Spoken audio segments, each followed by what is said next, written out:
Okay, good day, guys. Good day to you all. Welcome back to the Formula Sports channel. Thanks for being here. Thanks for being here. Thanks for being here. We have much to discuss. We have much to discuss, as always. As always, topics of discussion to be discussed, right? In our football, it is not stagnant. It is constantly changing. And last night we had a major change, a massive, well, shouldn't say change, but more an update sort of. One that kind of caught us by surprise. One many of us, including myself, did not expect last night. But it came nonetheless. It came nonetheless. It came nonetheless, and we have to talk about it. Alex, what's happening, man? I know you a man like when we drop the link, so we'll soon drop the link, man. We'll soon drop it right about now. But yeah, man, we have to talk about what took place last night. Right, that squad that was dropped last night. As per usual, a lot of people were left, disappointed. A lot of people were left upset. A lot of people left angry. Alex Pinnock is injured. Yeah, I think that is the reasoning why I should reach out to my Brentford link, but that was the reason why that I heard, that, I mean, it makes sense. We hear that the players still having problems. So more than likely, Brentford didn't want to risk the player, I hear people questioning Ethan Pinnock's commitment. From what I understand, Ethan Pinnock is pretty committed to the cause, Ethan Pinnock is a very interesting player, A lot of people don't really seem to like Pinnock, Right? They haven't really seemed to have been too. Here Eddie Guna said Pinnock never get a call. Eddie, probably because the JFF knew that he was injured. I don't know. May I try to give them something for work with. To me personally, I have one problem. Powell isn't fully fit. Alex, come on, man. There are many problems with the squad. Really, Alex, there are many problems with the squad. Many problems with the squad. Many problems with the squad. It's not just one issue. Many issues, man.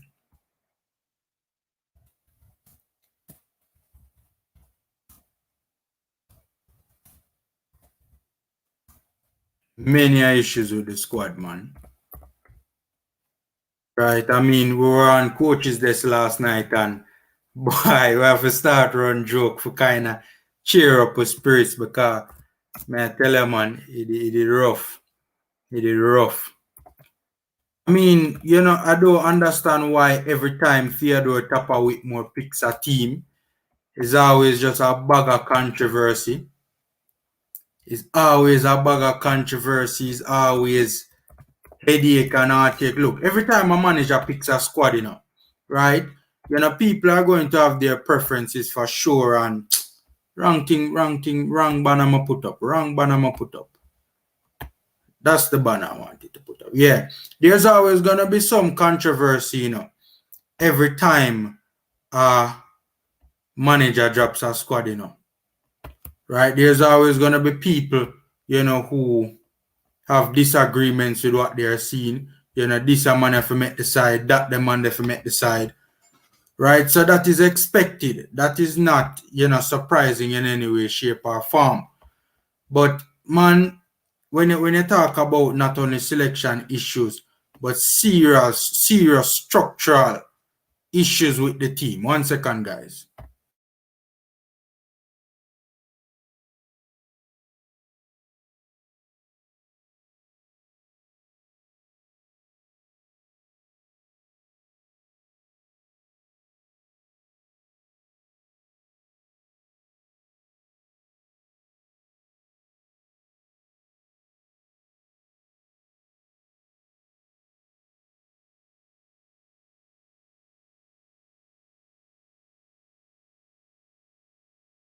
All right, guys. Yeah, man. Sorry about that, man.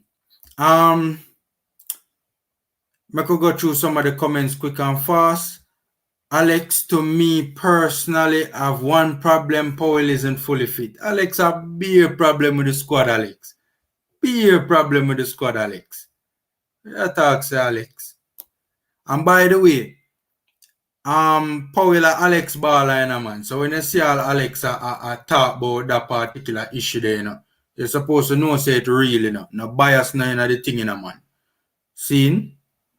Yeah, man. Big up Eddie Guna from Sports DTM. Big up Sports DTM, man. Big channel. The man fake injury last time. We was on 1 point. Wait, guys. From my understanding of it, Ethan Pinnock wanted to play for Jamaica for years, For years, So me not understand why people are questioning it. By the way, smash the like button, guys. Free and easy way to support the channel. I don't understand why. And I think there are two things why people questioning Ethan Pinnock's commitment, right? For starters, the player three things actually. The player wasn't available for the Gold Cup. In a people's minds, the player chose the Gold Cup chose Brentford's preseason over the Gold Cup, right? People say when him play for him not play good, which I personally disagree. I think the player plays well for us when he plays, right? And then, now these couple of injuries over the last couple of windows, people are blast Pinnock and people are question the man commitment.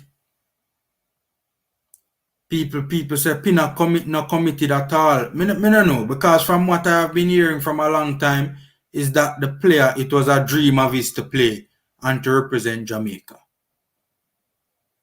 Right? The only thing the real thing that I have an issue with is not his performances. It's not his not being available for the last two windows. But me not gonna like you. I still feel away, even though I understand, I still feel away about the Gold Cup. I still feel away about the Gold Cup. Greg Lake can play right back or left back. Yeah, man. But still, man, Alvas Powell is a spot wasted. A spot that should have been given to other players. Tyrone, big up, boss. Big up. By the way, the link is in the comment section, guys. The link is in the comment section. So, any of you want to jump on and we can talk some ball, you guys are free to do that. Right? We're going to dissect this 24-man squad. Right? And we're also going to talk about issues surrounding, right, the 24-man squad, like some of the exclusions and some of the inclusions. What's a comment for Richard, man? Alvas plus Fisher are the greater than sign that, right? So Richard is saying Alvas plus Fisher. Wait, what is this, the greater than or the lesser than sign? I know Taylor would have probably more educated on that in a Taylor. Is this the greater than or the lesser than sign? Greater, I'm not sure, brother. I'm not. I just use it as an arrow sometimes. I'm not even using it as a mathematical reference, to be honest. But he says plus. So what's the equation? Alvas plus Fisher. I think Okay, is he what saying he's that trying to say is Alvas plus Fisher is lesser than Javian it Brown. has to be less than because it can't be greater? I think common sense. Now that you explain it, that in a simple form makes a lot of sense. I get our 3 in a maths, I get in a CXC, so. Yeah, But yeah. just barely squeeze through people. So Yeah, bear less with me. than and greater than. One of them have like a little slash on top of it, right? Or one of those signs as well. This sign is either the lesser than or the greater than. To be honest, I think it's going to the left. It's pointing to the left, so it's a high chance that it's the less. TheFormulaSports, how you doing, my brother? All right. Yeah, man, I'm But good, man, Alex. What's happening? What's happening with you? but You all right? guys, Alex, listen, I'm here to talk some football. The squad just dropped. That was a time bomb Yeah, waiting to happen. The squad But just we have dropped. to, There was a we have to give credit to GFF in the kind of release this squad early. So that true. that anyone in CONCACAF nation that can for this squad no release as yet. So GFF is the first one to release this squad. What I'm saying is me, I think Onion Fisher, even though Onion Fisher are bad, over the warrants of 2 games, he warrants himself to be in the squad. And we have to agree with that. Fisher warrant himself. But I'm saying though, if you're gonna play Onion Fisher in the team, though, right? You have Mhm. a right wing back. He's not a right back. You have to play a three at the back and play him as a right wing back. You get the best out time going But forward. You don't have Alex, me no know if me agree with that, because me see O'Neal Fisher play right wing back for the country, on more than one occasions prior, so, all right. The last time being against Serbia. So what happened when he played against Serbia? Did he not put in a good performance? No, he was the worst reggae boy on the park. All right. So all right then. He played Canada, right? Office. Canada? Yeah, in the office. Yeah, as a fullback. All right. How did he play against Alfonso Davies, one of the best players in the world, and people crown him the best in the Concacaf, better than Leon Bailey, which I don't be, And which I and don't, you, yeah, got you. which I don't believe Alfonso is the best player in the Concacaf, but because Leon a Jamaican and they're not gonna really give him the respect as they do to him be playing for Canada. So in Mhm. already, but must say whole game Fisher lock him down. Fisher man marking the whole game. Anytime he come up, You think so? yeah, I think so. And I agree with you on the Alex. Yeah, yeah, me nah put my ground man talk. I'll be spoiled my virgin. I know the man personally. I'm gonna tell people this man, my virgin, real virgin. Can go up and so throat. all right. That makes a lot of sense, Alex. Yeah, but this Formula. Hold on, Alex. Me cut me off. Let me just let you go through. The squad is out. That was important. We wanted to see who was in the squad. The squad was also out in a timely manner. Mhm. They released a press release stating that the squad will be dropped between this time and this time, and it actually happened. For once, the JFF was on point. Mhm. um Felt like they missed two tricks in this one, and it was quite obvious. Actually, these tricks were quite obvious, but at the end of the day, we know that the JFF is always going to pull that one move that we're all thinking, what the hell is that? And that move right now, as what to touch back on what Alex said, is Alvas Powell. Alvas Powell hasn't been healthy. I think Alvas Powell non-inclusion in the squad would have been by default of him just not being healthy. There's, for some reason, Tapa thinks Alvas Powell brings something to this team that none of us can foresee or we've witnessed in his previous games. So we can talk about his attributes. Alvas Powell he's capable of playing more than one position. He's capable of playing center back. So I think that's why he's in the squad. But I still think we could have found a player that can give you that and a bit more and bit more health. I'm not sure still contest the JTL, but Javian Brown can play more than one position. He can play right, but I see my people backfield, left backfield, No, one I don't know what it is that or Tapa. It just seems that he's not center. confident in that young man. We can't figure it out. It's crazy because we're all seeing something else. I guess he must be very terrible in these camps. Why Tapa can't see where Javon Watson came off the road and played, and this kid is playing week in week out at his club and he's performing, and he comes into a Jamaican team where you're calling somebody off the road, and this kid can't even get 20 minutes on the park. That tells me something. There's a miscommunication happening there. So what I heard is that I don't know. My birdies has come down. The doves has came down and tell me that by the time to the game, if Alvarez is not fully fit, they're gonna replace him. So that's my birdies told me. God have mercy. Yeah, So, So why put him in the squad in yeah. the first place? I If don't. they are still, they themselves acknowledge that there are question marks around the player's fitness. Clearly, there is still an issue. Why force it?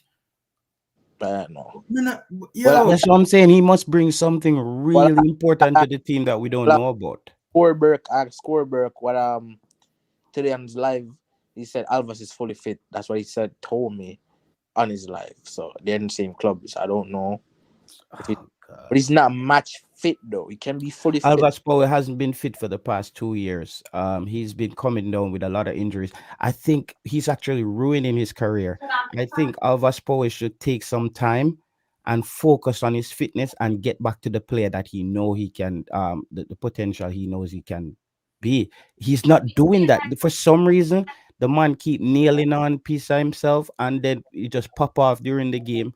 It's not a good look on national television. And I think the coach is not doing him any justice by saying, Alvas, you're a good player. Your space is going to be here. You have a spot on the team.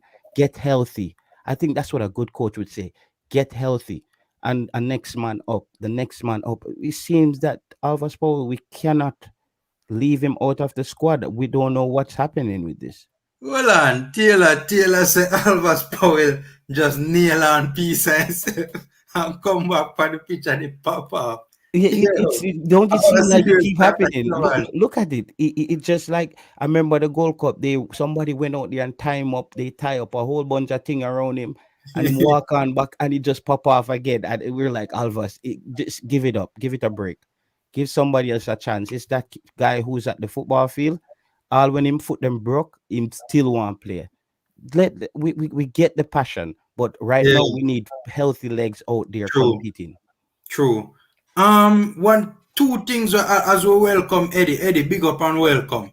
But Alex said some things Yeah, man. earlier, you know. Where's the formula?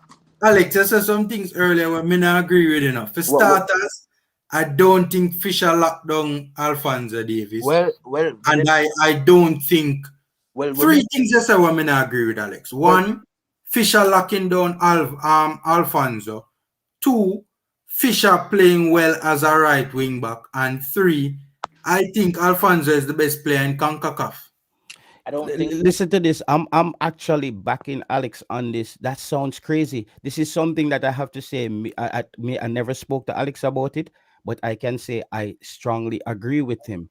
Um, Fisher, he didn't lock down Alfonso Davis. However, he contained him. He contained him enough to keep him null and void for the game. He was just there playing, contributing. He didn't have those moments where he broke down our defense. The game against Honduras, none of us saw this coming. Nobody saw O'Neal Fisher playing that position. But what I saw after watching the game again is that O'Neal Fisher gives you a good press. He gives you the ability to press when he plays that high because he's constantly chasing the person with the ball. Go and watch. Jamaica was Fair point. missing. Didi, Yeah, yeah, fair point. Fair he point. presses Fair very point. quickly on the ball handler. He's quick. Jamaica He's was a quick player, so he gets to the player very quickly. yes, The Jamaica was problem though is his missing that. positioning though sometimes, Taylor. Yeah, it's but listen, I have to give that was one of the best moves of Tupper Whitmore whole tenure for this year. That change, that change of formation to have Hmm. O'Neal Fisher playing there, none of us could have seen that coming. It panned out. It also said to me, if we are stuck to having Shamar Nicholson, who's a great striker on the pitch, but I want one of those other strikers with him on the pitch because I think Andre Gray showed us what a selfless player does when you need team to win. That ball that he took and passed to Fisher, I don't know if Shamar Nicholson is passing that. Yeah. And I feel like that's where we need to have another one of those players on the park if we're gonna have to start Shamar Nicholson. Honestly, sometimes I wonder if we should start Andre Gray over Boza. I would do that.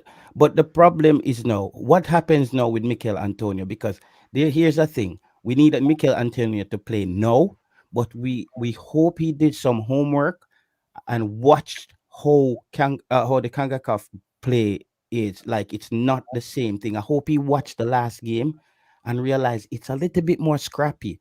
It's not just free Yeah. flowing football. It's But stop I and don't go. think he likes that though, JT. And that's why I'm a little bit concerned about Taylor because honestly, man, Theodore Tapper Whitmore has no intent of playing attractive football, you know.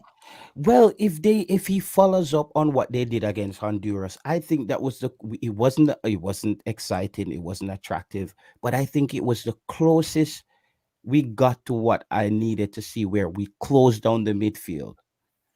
We didn't dominate, but we closed down the midfield by just playing much higher and a back three. Another thing is, I know Mariapa is getting old. He's a bit slower, but I feel confidence with Mariapa, and he's a good decision maker. Fair He, point. he's a very good decision maker. My thing now Very is experienced. I would keep him in a back three, so we don't have to have Javon Watson playing back in a back three. So we have Mariapa, Liam Moore, and Damian Lowe playing in a back three, and we play with the five midfielders like we did the last game. Now you have even Leon Bailey. You have a Rovell Morrison. We can't do that now though, Taylor. A three centre back alone in a squad, Taylor. We can't play three at the back. Brother, you play to win, and then you adjust accordingly. We win that game there, and then you adjust in Jamaica. You can't plan for a game by skipping over points.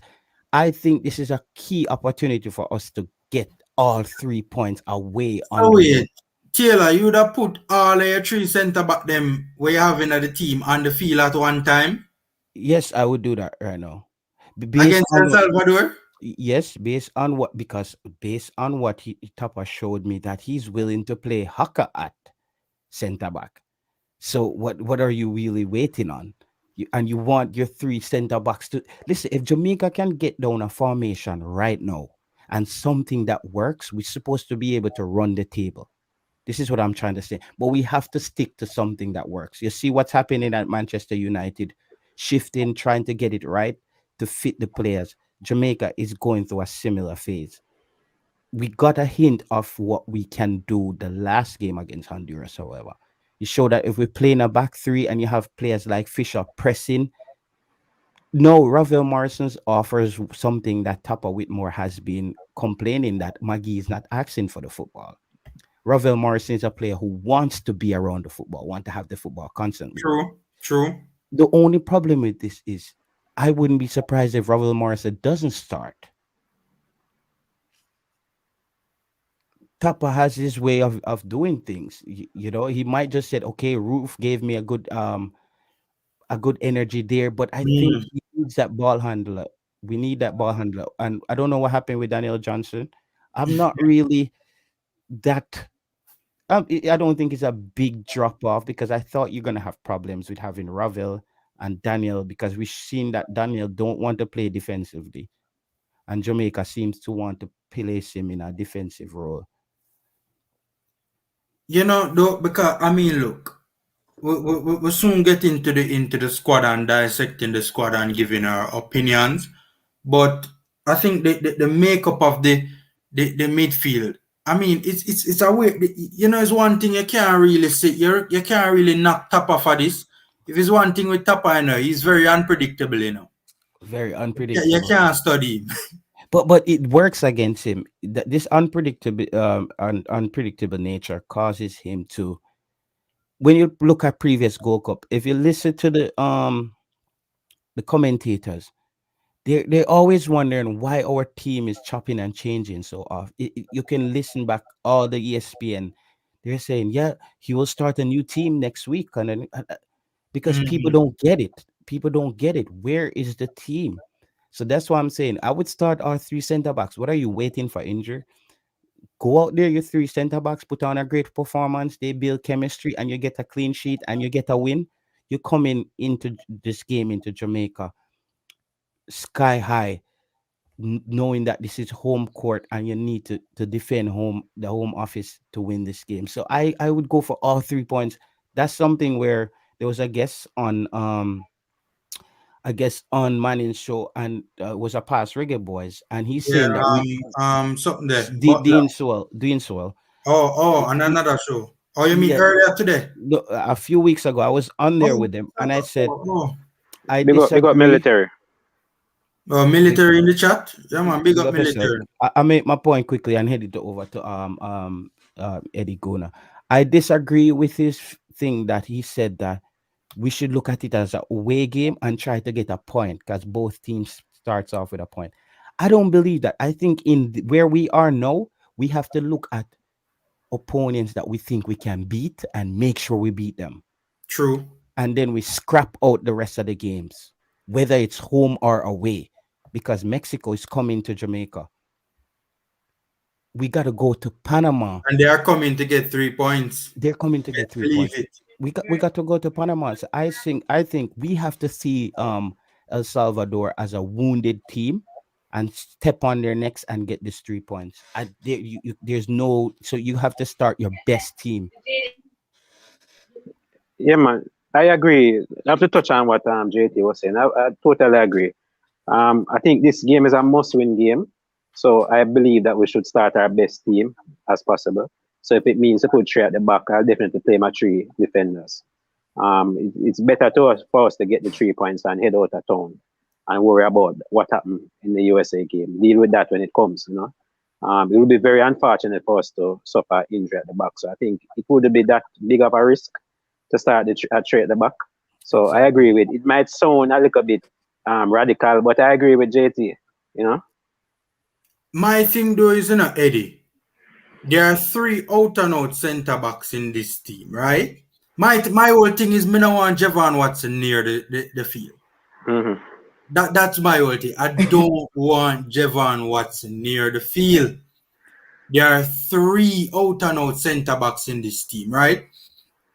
Do I really want to have all three of them on the pitch at the same time? Is that wise? And remember, I think it's about 3 days in between games. Yeah. So recovery time, we don't have to worry about recovery. All that too. We don't have to worry about recovery. So I will play them. If you're going with that three at the back, fine. Why not? And we have a hacker on the bench to come on if there's some injury. Eddie, you know just hear me tell you, boss, Yeah. you know what I can near the field, boss. You know what I can near the field. Come on, man. Aka not so bad. Man. Eddie, no, me no want I can near the field. Me sorry. The thing about it is, though, can we really and truly properly gauge Haka's performances, right, for the Reggae Boys over the last window, right, when he was at centre back, given the fact that he wasn't very involved in the game? From the But perspective of, got But, you. but is that a knock on the player though? All right. Say for instance, you have a goalkeeper and he doesn't make a save. He's not faced with any shot for the 90 minutes. I have no problem with that, So if my centre back is not troubled, I would have put that as down to a knock on him say he's not active in the game. I would want all my three centre backs not to be bothered and just have a field day. I agree, But I think that it almost gave me the vibe like he was kind of hiding from the action, so to speak. I hear that narrative, and I hear that narrative. I would say he's more hiding in midfield. Shield him. The team was kind of trying to shield and protect Haka from being possibly exploited, so to speak. Something that really strikes me is that our coach, he seems to know what he wants. Is it necessarily what the team requires? That's a whole nother discussion. I learned something from the last game with where Junior Fleming had the ball a few times down the left hand side, and he just broke away, got around the 18 and fired off a shot. I think that's something the English-based players can learn from. That in this region, when you're playing, when you get the space, you have to take it. It's not the nice, pretty ball. Just kick it on. Just make that short pass. It's beautiful, and you run off into space and you knock it back to your defenders. That's great. CONCACAF. That's how. This is why Tapa keeps going back for players like Junior Fleming. We need the English players the English-based players to understand, because this why we say English-based players. We know they're one Jamaica team, but the reason why we say English-based players, we want to explain the style of play and the way these players came up differently. You understand what I'm saying, Formula? Yeah. So their way of getting to the goal is through passes, short passes, and CONCACAF is about when you see that space, you have to take it. So But players like Ravel, he should be very effective in CONCACAF with his skills, but we need a coach that tells him as soon as you get that space, you gotta break. You gotta break in that space. That's why you open up defenses in the CONCACAF region. You can see that's why Tyreek Magee, even with his limited impact on the game, he looks so good. He was able to move in the space with the ball, and it just looks like he opened up a world of space. It's because But that's what we against need. but America, I never do that though, Taylor. Yeah, so the thing is, the UK based players are taught to play the right way. And if you notice the goal with O'Neill Fisher, Gray was very unselfish to pass the yeah, ball to Fisher. yes, yes, yes. If Flemmer, I believe if Flemmer was in that position, if Flemmer would have shot, would have taken the shot. And again, that would be the right play. So sometimes, you call it overpassing or overplaying, but I think the UK players were taught to play a certain way. So that's the difference. I Yeah. think JT is alluding to. And to add on to what you're saying, Eddie, we know that they're playing the right way, how they're taught and how they should play. But as I keep saying, CONCACAF requires a style of play. It comes through just how it is. I don't know what it is. It's just the time you get on the football for me is It's just different. very scrappy and very, It's a lot you of know, stop Yeah. and go. It's not a lot yeah, of yeah, rhythm to the game. yeah, yeah. If you That's a good look, way to put it. I would love to know the average time the whistle has been blown in a CONCACAF game That's a good comparing to question. a European game. Because to me, it players from Europe in England, teams have the ball for a minute, Yeah. seconds, You don't get a just lot of time on the nothing. ball.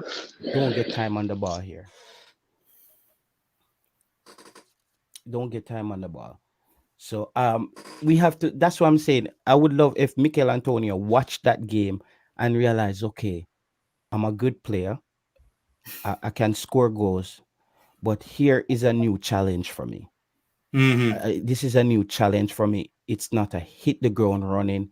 It's for me to go out there and build up my awareness of knowing where I'm on the pitch and when I get the ball, what I'm gonna do. Though my team might not play the way that I require the football, I still need to, because he sees that Shamar Nicholson got a lot of opportunities to score. So obviously the team created. So Mikel Antonio should be picturing himself being out there and understand that I might not get the ball a lot. But when I do get the ball in these key positions, I have to score. That's what we need, that mentality. All right. Smash the like button, guys. Free and easy way to support the channel. Honestly, I don't think on the issue of Mikel Antonio though. To be honest with you, I don't think Tapa really want him in a squad, I think Tapa is forced to play Mikel Really? Antonio in the squad. I don't Really, know if Pamela? he wants him in this. No, no, Eddie, I don't think he wants him in the squad. Honestly, because I don't think because all right, remember I remember Mikel Antonio was very critical of his old boss. In a post-match interview. It was Big Sam, right? And he made some remarks about Big Sam's style of play, right? Right, and it was kind of referring to something similar that we see from Theodore Tapper Whitmore currently. And it's clear to me from those statements that really and truly Antonio really and truly does not want to be involved in a team that plays like that and isn't going to do what or isn't inclined to do what is required from a striker who is playing in a team like that. And I think that's the issue. Mhm. I think that's the issue. I mean, think about it, Eddie and Alex and JT. Every time Theodore Whitmore speaks on Mikel Antonio, the tone is almost like, yo, me I put up with this baller, but Janos, like, I don't really want him out there. But oh, if you want Javan East and not Michaela Floyd, that make no sense. Boy, me no know. Me can't explain it, All Eddie. That's right. the best. When To me to just tell you a while, I got the best me could have give. look at how we're we have a coach who's not thinking resourceful, like how to get things in a resourceful way, get things done. You have a Javon East. I think that Javon East, that's just my weird thinking. Javon East is not an out and out striker. If you're gonna have a player like Javon East who's not gonna play on a striker beating out the other strikers, get him involved in the game then. Get him in another position. Try him in other positions if you like the player so much. Because when you have a player, some players, they're playing out of positions. The leagues that they're playing in, based on the low standard of the league, they're still able to excel, not even being at their best, just off physical presence and attributes, just for being a Jamaican. And I think Javanis is a very strong player. He reminds me of Deva Argyle. They're similar in you can have those players up front chasing a defense by themselves all game. However, we don't need that right now. The team has passed that because he played that role in Saudi Arabia, as to where he was just chasing the defenders and Jamaica dropped all the players behind the football. Javon East, if you're gonna have him, you're gonna have to teach him another position. You have to either have him playing as a winger or something. We can't just have players sitting in the squad and there's a pecking order of strikers. Now Corey Burke just came in. That's another striker in front of him. Mikel Antonio just came in. That's another striker in front of him. Get another player in the squad then that can give you something in the midfield, even if it's on the defensive side. You don't you leave Javon East and you bring in a defensive slash midfielder in the team. So it's just the resourceful thinking is not there, brother. You know, I think, yeah, I think the JFF have other intentions because, quite frankly, I believe that Javan East is only there to try and get a contract. That's my view. No other reason. boy, it is either that or Papa really and truly, really fancies the player. Because I mean, every time Javan East is always in the mix. In the squad. That's I true. mean, the last time when Andre Gray was left out, and I'm not even talking about the Gold Cup, I'm talking about the World Cup qualifiers. East made the team over Gray. Yeah. Yeah. And that's crazy to me. One of the things that I noticed with looking at the team, right? Not only does the team have 6 number 9s in it, which is ridiculous, right? Absolutely ridiculous. 1, 2, 3, 4, 5, 6. 6 number 9s in it, right? 5 of the 6 number 9s are very similar sort of number 9s. Yeah, man. Big up. Let me just big up Tennessee, man. Like Tennessee and them people in the chat. Big up everybody. Big up yourself. Yes. Guys, something that we're overlooking here, Formula, is Ravel Morrison hasn't played a competitive game for Jamaica. The most we've seen, it's Yeah, 45 man, no, minutes. man. Him play the Panama. Him play the Panama first 45 half. minutes. I'm just Yeah. saying, with Oh, you all mean a the, full game? A full game. with Okay. all the hype around Ravel Morrison, people don't understand. We haven't got a full game out of Ravel Morrissey in a competitive fixture.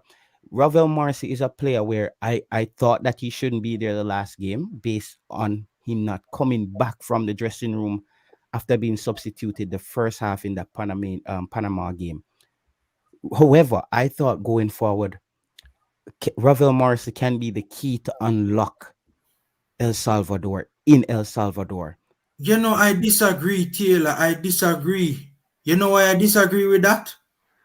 Because he's not going to play through Ravel.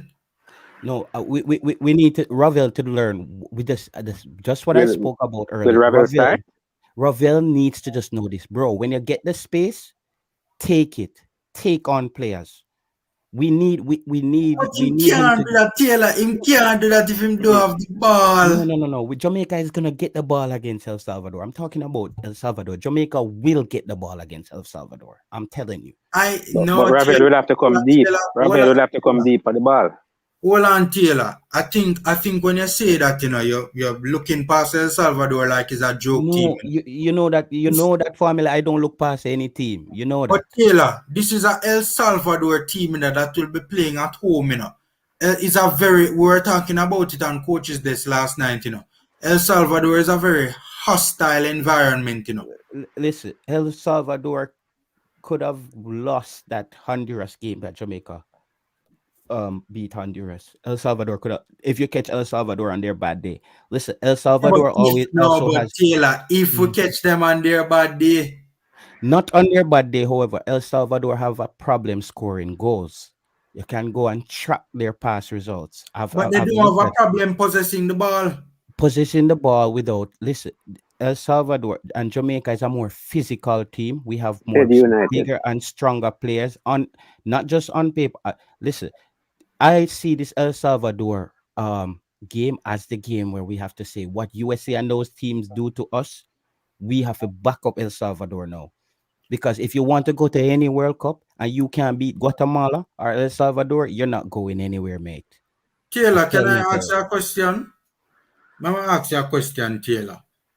Do you see when Mexico comes to the national stadium and plays us, do you see us having 46% possession in that game? Realistically speaking. those games are not position based for Jamaica. We're Jamaica not No, on but this go around. the reason why I asked you that in a Taylor is because El Salvador had 46% possession against Mexico.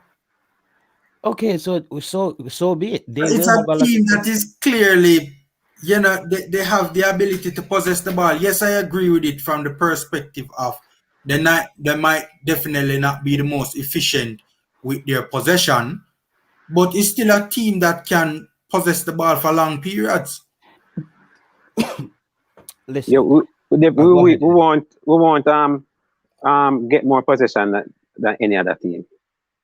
Look for us to be in the mid 30s in every game because the team is not built that way. Our game is long ball, so not a lot of possession base. And So that's why I back to disagree with front, back Taylor. to front, back to front. That's So why I and disagree it will with be Taylor. very difficult for us to go and take it to El Salvador. It's a That's Listen, why. must-win game. We have to win, but we have to Mhm. try and pick our spots and try to get goals and set plays and corners and so on and counter attacks. But that's Jamaica, why I disagree 37%. with Taylor and Eddie. Jamaica for that game is gonna be around 30%, Yeah, 37%, 30, around 30, mid 37, 30, But Taylor, 37%. and about 200 passes. So that's the average we so far. If you look at Listen, it, this is why. Listen, you see, teams who possess the ball a lot, they also have weaknesses, because what that tells me, they have a lot of lightweight players in most position, players who are good on the football. Who are good on the football are not necessarily your big bulky players. What I'm saying is so when Jamaica, when Jamaica, when they turn over the football and Jamaica is in possession, Jamaica will have the ability to beat to more hurt them physical, on physicality, on faster. this corner kicks, set pieces. Daniel Johnson, Daniel, no, Anthony Grant has showed something. He know people don't realize that he's not just a great CDM at tackling. He knows he's an expert at drawing the foul. He knows where to position himself to where the player has to foul him or just jockey him for position. And a lot of times his position is so good he can just dive. He's I don't know if you noticed that in his game, and that's what we use, and that's what we need to slow down teams who are passing teams, because Jamaica has this thing where the adrenaline is pumping and Jamaica is playing at a high octane game, but they're playing against a team who is draining them by making a lot of passes and they're not having the football. So this is where it's important to have a player like O'Neal Fisher out there in this game. You're gonna need a player to chase the game, to press for the football. But this is a game where I would start like a Andre Gray, because when you get the ball, I can't have a striker doing what he feels like. We need a striker to hold the football and cherish the fact that we're not gonna have the football a lot. JT, you don't think that Andre Gray is too heavy But heavy for this game, in that's the terms of heavy player. mobility? That's the he's heavy not the player I most would want. mobile. That's what you're saying? Yeah, not the most mobile striker that we have.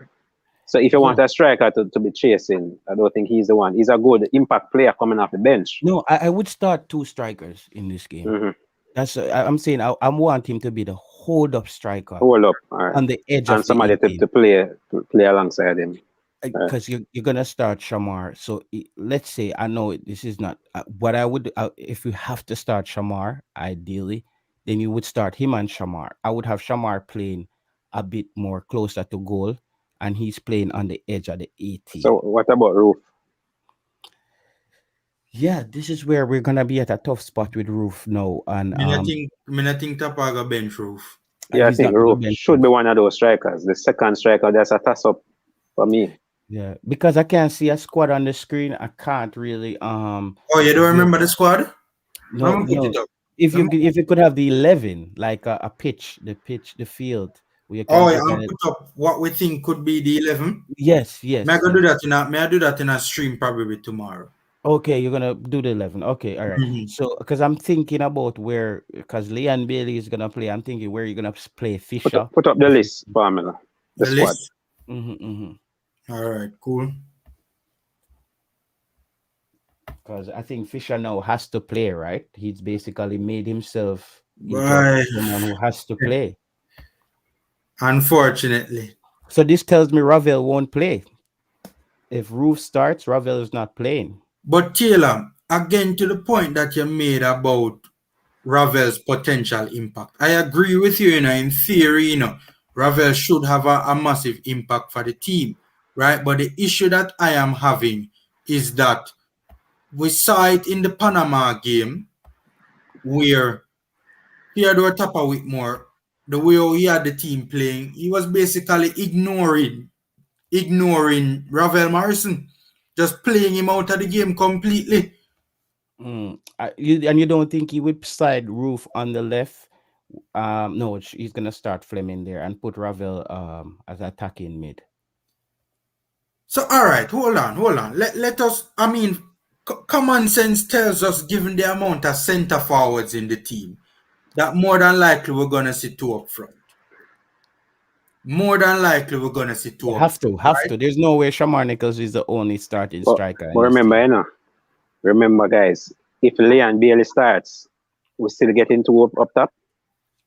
And that is the That's thing. the thing you have to look at, That is the thing. Because if Leon starts, you're looking at a 4-2-3-1, maybe. I would not, look, as I said on coaches this last night, given the way how this thing looks, I think we're going to see a 4-4-2. I don't Yeah, think we're yeah, going to see yeah. three at the back. If Leon starts, we're probably Yeah. gonna have a 4-4-2. So based on personnel, We're Some going to see a 4-4-2. you have to have Right? cover for Bailey. But that's my thing, though. I don't think Bailey will start. I think he will use Bailey as an impact sub. and then to have Bailey in front of a Fisher, Bailey not going to give that cover, Exactly. I So that's think another issue. he's Oh, going down there to be more defensive minded. I But we're don't not think playing Mexico, man. that would be El madness. Salvador, we are playing. We We're not can't playing go at El Mexico. I don't, Salvador talking about try to scrape 1 point. yeah, because Those days are over, my friend. part We boss. need to go to El Salvador and drop 3, Yeah. not 3. 3 we need to drop down at El Salvador. I We think need, yeah. here's the thing, though. I understand. I understand the logic, and in terms of from the perspective of how you might be looking at it, Tapa, right? If you look at the Hondurans, to your point, JT, you just said that the El Salvadorans might keep a hold of the ball relatively well, but they don't have that extra quality to break you down. It was the same thing with Honduras. Yeah, Honduras had most of the possession, but yeah, they did not have that extra quality to break Yeah. us down. I think he's gonna approach it the same way and try and Honduras. exploit the space that El Salvador will leave there If when Honduras had a number 9, they would have beat us. If they had anybody, because all their attacks came out down the flank. Yeah, with the Uh, number 7. yeah, all their attacks. Elise. If they had Elise, somebody in front of goal who was threatening, it would have opened up the game. But Jamaica, the midfield, Jamaica, that was one of the best things I saw. I saw the physio on the sideline celebrating like him just knows, like him just get his school uniform. The man gets so excited. Man say, it looked like the whole coaching staff realized that we're gonna lose our jobs. We have to start winning. I never seen the bench so elated. Mm-hmm. Yeah, I look, I saw a physio I think skipping it was like, relief, Taylor. but Like When Fisher hit the back of the net, man, like a bird just come off him on their shoulder. The thing is this formula. The one time we tried something new, we got a result. This is what people kept saying to the coach. The 4-4-2 wasn't working, mate. We had the wrong pieces out there. You actually tried a formation that worked with the wrong pieces. That tells me no, you can fine tune that because But here's where I disagree, doing a Taylor. You're assuming that the starting formation was a 3-5-2. going forward, it was going forward. Defensively, Defensively, it was they a. I mean, honestly, to be honest with you, I'm not gonna lie, and I've spoken about it already. I am confused as to what took place in that game in Honduras because in the first half, on every single play, defensively and offensively, it was a different formation. that was good. I Yeah, said they yeah, executed that though formula. They execute the most important one was they had three at the back going forward, um, on corner kicks and those only Fisher was the center back. People didn't even notice that. So they had what they did was they had a good rotation scheme. It's what a lot of us probably been asking. It's a rotation scheme where a player In know. other words, fluidity and not necessarily rigidity. There's some flexibility. Yes, if you see yeah, a player push up and you know he's taller or he's doing better in training than you at corner kicks, you drop back in his position. You know what to do until he gets to recover. I think they handled that very well. So the three at the back, it was weird because you couldn't really pinpoint O'Neil Fisher's position, which was very cool. It was the first time I've seen Jamaica does anything where a player was giving the I saw O'Neil Fisher straight like basically pressing the goalkeeper for the football. So he was given a yeah. I saw free that. reign. He was given a free reign in that game, and that was very new. Yeah, and I think we must give the players some credit, in that game because they led.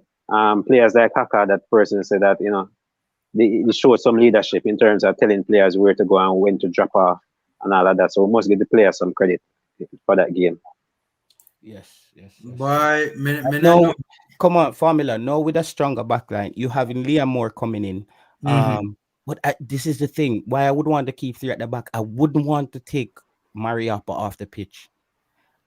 Mariappa might not gives you that aggression that Liam Moore gives you or harder in tackles, but he uses a lot of brains behind there.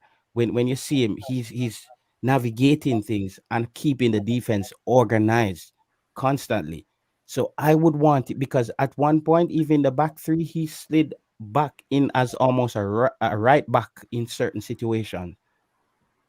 He Yeah, was basically a right back, and then you had Javon Watson slipping in as a center back. So they were doing a lot of rotation. No, you're bringing in all these new players. Do they get what you just did in Honduras quickly enough? yeah. And you remember Mariapa only came into the team when Moore went down. So and he got two clean sheets under his belt playing well. So Yeah. does Tapa integrate Moore again into this settled team or stick with Mariapa? For me, I would stick with Mariapa. And even if you're gonna do that, if you're gonna do that, then Mariapa then start Mariapa basically as center back if you're going 4-4-1-3-2 or something like that. Uh if it 4-1, if you're starting like that, then you start more in front of those two center backs, right? And then you start only Anthony Grant, not Speedy, because you have another true defender in front, basically. Guys, by the way, smash the like button, guys. Oh, nearly 50 odd people on the stream and only 15 likes. Come on, man. No deal with them way there, man. Come on, man. Smash the Let me like like, button, all guys. right, 16 I'm just like, Yeah, man. Free and easy way to support the channel. Eddie Eddie, good. you're up on the panel like you know what You it never like the thing, go. Eddie. me Eddie, I never slip remember, up. bossy. Me never Eddie, remember. where did Mr. Eddie? Slip up Eddie, on the as line. soon as me People jump on like Sports like DJ, the me like stream. that video, you No, know. I would have, if I ever afterwards, man, I like it, man. Eddie And the that, power panel the net baga Eddie Nave na like a video. So you expect all the Pe- view of them for People like. like and subscribe, please. please, please. But Another thing, formula is mhm, it's very clear that Tapa doesn't want too many good players in the team at once. That's also very clear. Because now you had the opportunity to stop the team with a Jamal Lowe. Jamal Lowe should be in the And team. Daniel true, Johnson. true. I, I think Tapa desires physicality and work ethic over technical ability. yes, yes, yes. I Yes, think so. true, Yeah. true, true, You just cleared everything up, formula. You just you just use true. one statement Yeah, and man. create a Facts. eureka moment. You just cleared it up. Yeah. That's exactly what it is. Because if you saw the goal that Jamal Lowe scored for Bartmouth this weekend, just smooth. It's just him just place it in the net. One of those goals he tried to score against the USA, and I think it went right. Went next to the post. The keeper saved it or something. Junior Fleming. That's what. This is where Tapa gets my pardon in this case. When I spoke to you about Formula and Eddie, that you need to drive in the space when you get the football in CONCACAF. The English-based players don't do that enough, and it's not their fault. Someone has to explain to them that this is how it works. If they In terms of Jamal they're Lowe, looking, I think what you're saying is that they're more looking for a passing option yes, they're rather looking than for to Yeah, move the the ball. pass yes, first. Kind of yes, pass yes. first. Okay. Pass first option. You need players because when Junior Flemings move the ball down, we know Junior Flemings have his faults, but I'm thinking another That's what a McCleary would do. McCleary is very good at that. That's what McCleary brought to that Jamaican team. He was instrumental at taking on players down the flank. Quickly, he saw the space and he just attacked, and Jamaica just looked different. Jonah Flemings, however, don't have that little extra cutting edge that you need after he makes that run to make the right decision. And we're not asking him to, because you notice when Jonah Fleming is shooting the football, he's not shooting off precision, he's shooting off power. He's like, I'm here and I'm supposed to give it a rip. I just made two pass two players, I might just rip it if it keep a stop. Good players, they're trying to place the ball in the back of the net. So that's where the cutoff is. What you talk about technicality with Tapa and a player who offers you that know-how. Juna But Fleming knows how to play in Kankakov. The other players they are looking to pass first, and you need them to take the space first. but I mean, look, I personally am of the opinion that Tapa is incapable of playing the type of football that, or in coaching the type of football that would be more suited to the English-based players, right? My thing though is that you need some sort of a balance, right? I do like because look, we have a number of English players in the setup, right? And they're of a certain quality, right? Hmm. My thing is that isn't it wise to try and facilitate them as best as possible? Why try and make it as difficult and as uncomfortable for them? Why try and take them as so much out of their comfort zone as much as possible? I don't get that. It's like yeah, dumb them down. Exactly. Doesn't make sense. Listen, Eddie, you just hit the nail on the head, Eddie.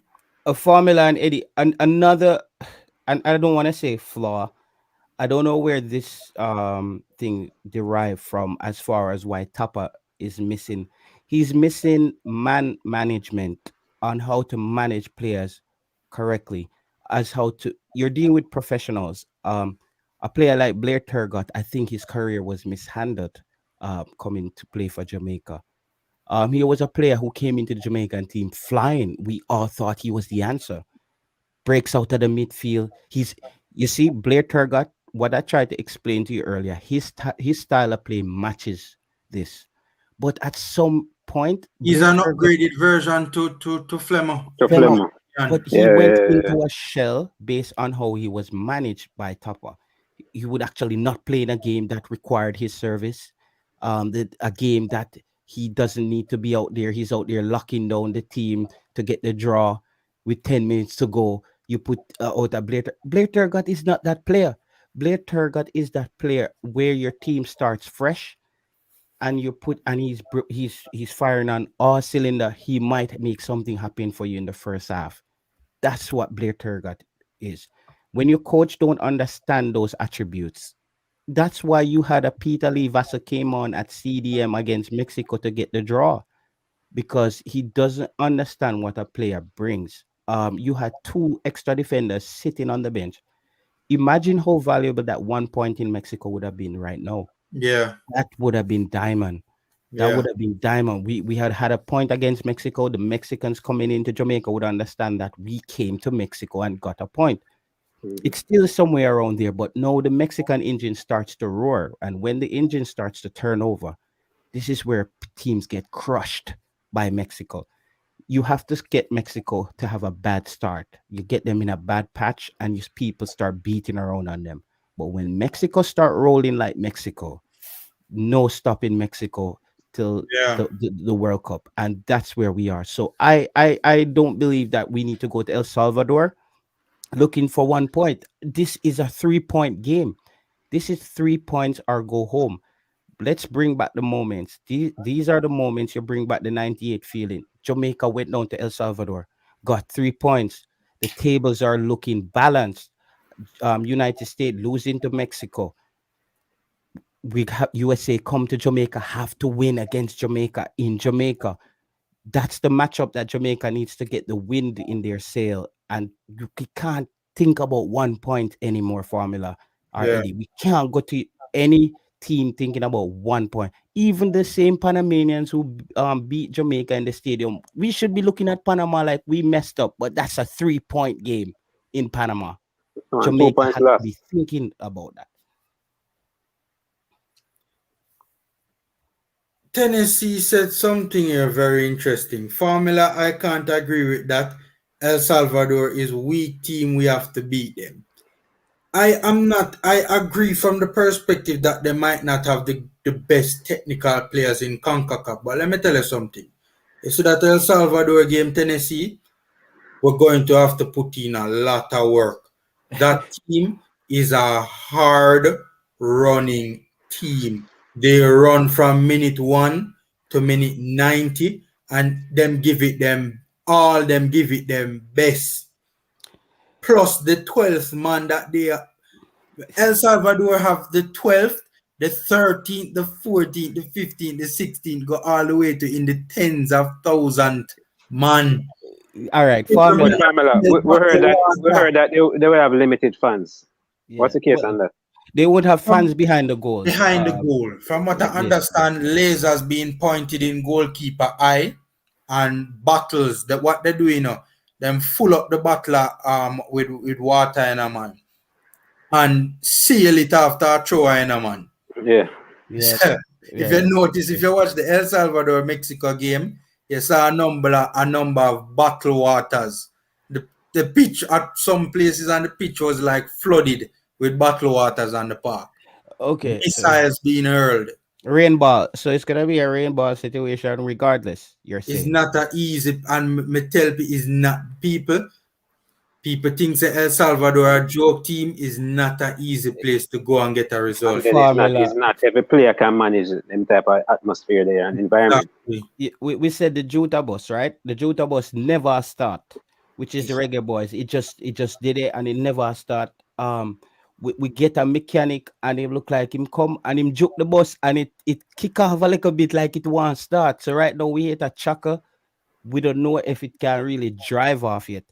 But if the Juta bus they drive into El Salvador properly, may I tell you, to get you a town, may I tell you, it's possible that this Jamaican team with the added pieces can top up put feelings aside again.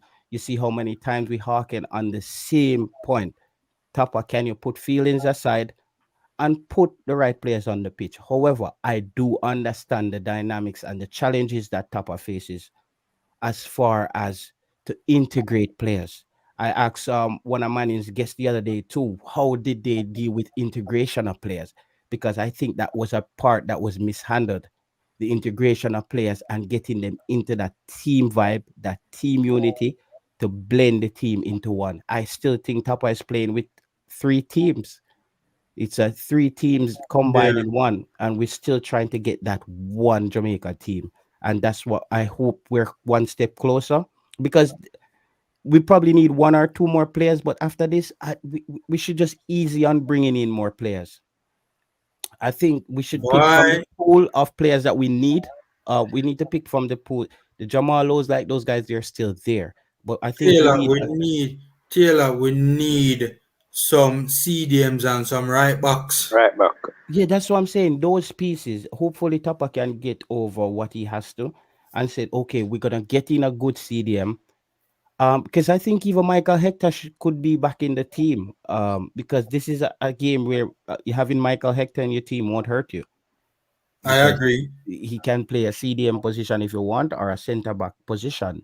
But going forward, against tougher opponents, we need to have all the best players from each position. But I'm also very over getting, every week we're talking about bringing in a new player, and sometimes it just it throws off the dynamics of the team, where players don't actually know where they are on the team. So So you what you want, say, if them are agree landing at the thing now, you da tell them are agree for going back on yard? that's different. That's different. But one thing we won't be doing is at Demari Gray, like, door or wipe him shoes the whole day, forget him to come play for Jamaica. We have a country to run, a football program to run. We welcome Demari Gray with open arms. Yeah, But we get a want, cat. yeah, we want a person who wants to come and see Jamaica as a playing, is as a gift as well. If both ways, we don't. So the players who are here, they have shown enough that they're dedicated to the cause. I think we should only bring in players from now in positions that are at dire states that we need. Right back, We need improvements. yeah, but just every week a five more player, that I think can cause anxiety amongst players, actually, because they're anxious about not knowing where their position is in the team, and you want players to start feeling like, listen, because they're showing that they've been like silently combating the YouTube um propaganda by saying that they are sticking together. You can see it by the players that nobody believes in them. So they are rallying using their own methods as well. So you kind of want to keep that going and implement and inject players correctly in the team. We no, we don't need a big overhaul right now, I think. All right, cool. Um, I want us to touch a little bit more on the squad itself, right? And issues surrounding those who made it and those who did not. For starters, the first thing that hit me with this thing is that Adrian Mariappa is not at Bristol City. So I don't know why Bristol City is on an official document being put forward by the JFF. Yeah, Um, boy. yeah, Eddie. Eddie Yeah, saw my yeah. yeah yesterday, Pamela at it again, man. But can't deal with them, man. Eddie, you see the thing is, you know why we have to go so hard? Because it's just everywhere you're looking at, man. Them just don't have them thing Yeah, together. man. They feel do better, man. This man is not at a club. Exactly. You can't put that. It's obvious. You can't be putting an official document. First of all, it's a shame that the squad is even being released like this in the first place, right? You have Wait, they did another one on IG, you know. So I don't know if they have it, Bristol City on that one. I think this one is the leak version. but the press secretary put this forward. Yeah. The JFF press secretary. Yeah. So me not understand how Bristol City is on this and the man there Bristol City. JFF for you, man. You know, news carry a Jamaica already. We you have to add on a little thing to it and just, set it and spice it up. Tennessee, big up yourself on the Yeah, chat. man, Big up Tennessee. yourself, Bless up, road man. boy. Bless up, Wagon bless up. Tennessee.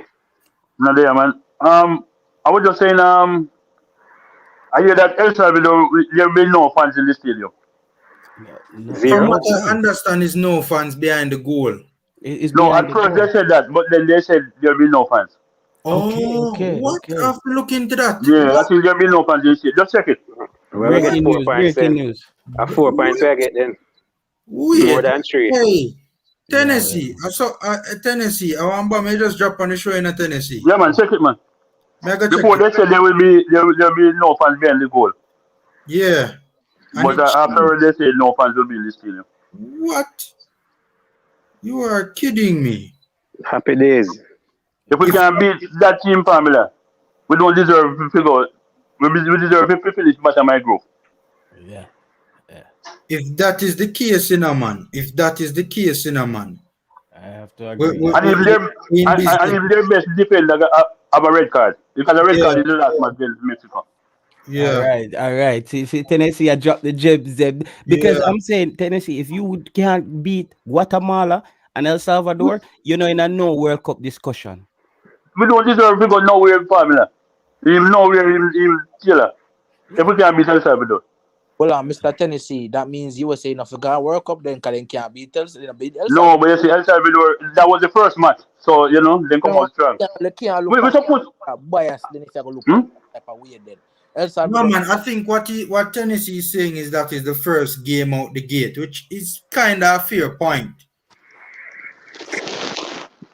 I I don't. think we should be able Remember, to beat this remember team, the man. teams will be at 100% at that point, Yeah, ready to go Panama in go the down there. first game. Panama go down there and go lose, and Panama beat it. That means that Panama shouldn't got World Cup then. Remember Central American teams play better with each other. They play a different kind of ball game with each other. If you notice that. I mean, when I talk about the Honduras team and good, they're not that bad, If you don't really under look on it, Yeah, because them get a They lot were of bad on draws. the night though. What we're Them get saying, a lot of Alex, draws. yeah, they were bad on the night. yeah, them bad. I think Honduras even better than El Salvador. The worst team to me is Costa Rica, hands down. To I me, agree. I agree. the, I agree. I don't think That's facts. I don't think Honduras went to Canada and drew a 1-1 with them the first game. Whenever all All the right. and all of them players are. So I don't understand people coming to it's not a good team. I mean, they're going to a bad part. And they were missing players when we played them too. But this seems to be a serious problem all over the world, where FIFA has to be have been dropping sanctions like crazy. Are you then talking about even taking fans from Mexico? Yeah, I hope our 5,000 behave themselves. You better.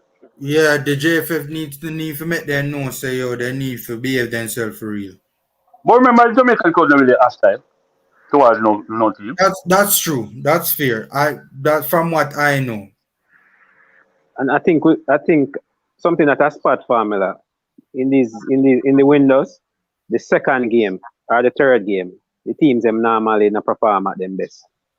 That's true. Ever notice we got Canada? I think Mm, Canada that was the second game. mm-hmm. So just look at it. So I think getting US in that as a second game would benefit us. Okay. I think if we beat El Salvador, I think we're gonna beat USA. If we beat El Salvador. Because I think we will perform so bad in the first round, you can't get any worse than that.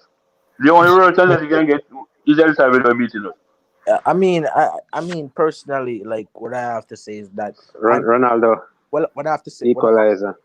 when I have to say that El Salvador doesn't like For United, Yeah, 2-2. got you, Alex. yeah, I'm saying El Salvador, they play with their fans. They're good with their fans at their disposal. The fans is the reason why some of the games they say in El Salvador, because they intimidate the home team and show. That's why FIFA ban less of them for come at the game. For no Mm-hmm. to understand. Can I show stuff other people? Then something Yeah, man, we know, we even see in a talent. game, even a Panama game, my people run up on the field and dash ball for waste the time. I mean, I said, what the heck? Yeah, I want serious place, man. Yeah, so it's not fair. They don't give you a fair fight down there. Then they lose against Panama and the world must start show bag off for Ocho and them. But Yeah, man. come on, man, play the game Yeah. fair. Lose and lose. Don't have them place there, you know, you can't even corner kick in a piece, you know, No, man. man. You That's can't You even buckle everything I reach. yeah, man. first You 15 minutes. never want to take a corner. Yeah, Yeah.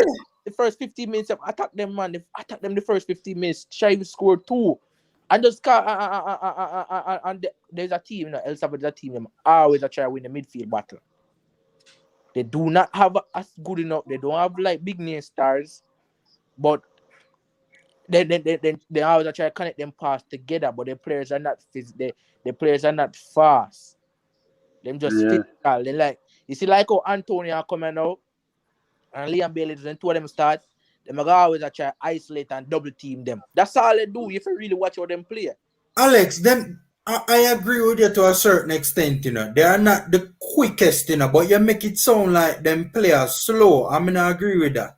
No, I never say them play slow. I say them play, they always try to control the midfield sector of the game. True. You get me? Every game True. they always try to contact the mid always try to control the midfield. So I'm saying that's where Ravel comes in. We can have the ball position and hold the ball up more. Ravel can win the midfield from them. If you look on it, even though me and USA fans attack, I think Ravel better than Mickey in my eyes. Just have said that. Ravel's a maestro. And you can see that this season. If you hear from U.S.A fans, and U.S.A fans are always across Mickey. You see me I come from? They don't rate Ravel, and Ravel a maestro. Which one of them El Salvador midfielder them better than Ravel? Name me one. Yeah, fair point. Fair point. No, That's better. a fair point. If you notice, if you notice, only El Salvador and Jamaica use U.S.A players. Okay, going back.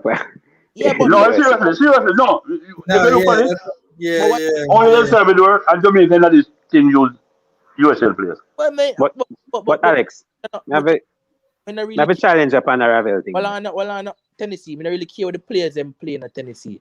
As Me long care, brother. I'm putting a good shift, I don't really care. Like, long as you come and play, it doesn't matter where you play, but when you get a chance, you show up, you perform. I think with Flemo I don't think he's performing good. I think he's very selfish to me, though. Fleming's a very selfish player. I've been watching the Mexico game, and he get a chance, you know. All you have to just slip Shemar Nichols to school. We could have 2-0 the game, 2-1 on the game, and I win the Mexico game. I feel like Fleming is so selfish in my eyes. You get where I come from? But as I said, we can beat El Salvador. You know. Alex, Yeah, continue. Talk. who in a Panama midfield better than Ravel? Nobody in the Panama midfield better than Ravel. Exactly. And how did Ravel perform? How did Ravel perform in that game? Yeah, the reason why we can't tell you the reason why they lose, but me not going to say it and here why they lose. We can tell you why Ravel have put in the performance, man. It's not about being better. There's a need that press the day. On the roof for the But, hardest. but Eddie, to be fair though, you know, Tapa played him out of the game, you know. Come with on, the constant long balls. No, you know. man. Too much excuses, formula. Eddie, me ask you a question, Eddie. But when he got the ball, he never do poorly, Eddie. Eddie, why they need a Him press? show himself for the ball a couple of times. And when he played the ball to Roof and Roof lose possession, him concede, that was in a Ravel. Him hide. So me ask you a question. I not agree with that one day. Ravel hide not too much game formula. No, I don't believe that. I don't believe that. But I not see my hide for Derby. That's the thing. You know. When play for Derby, He's on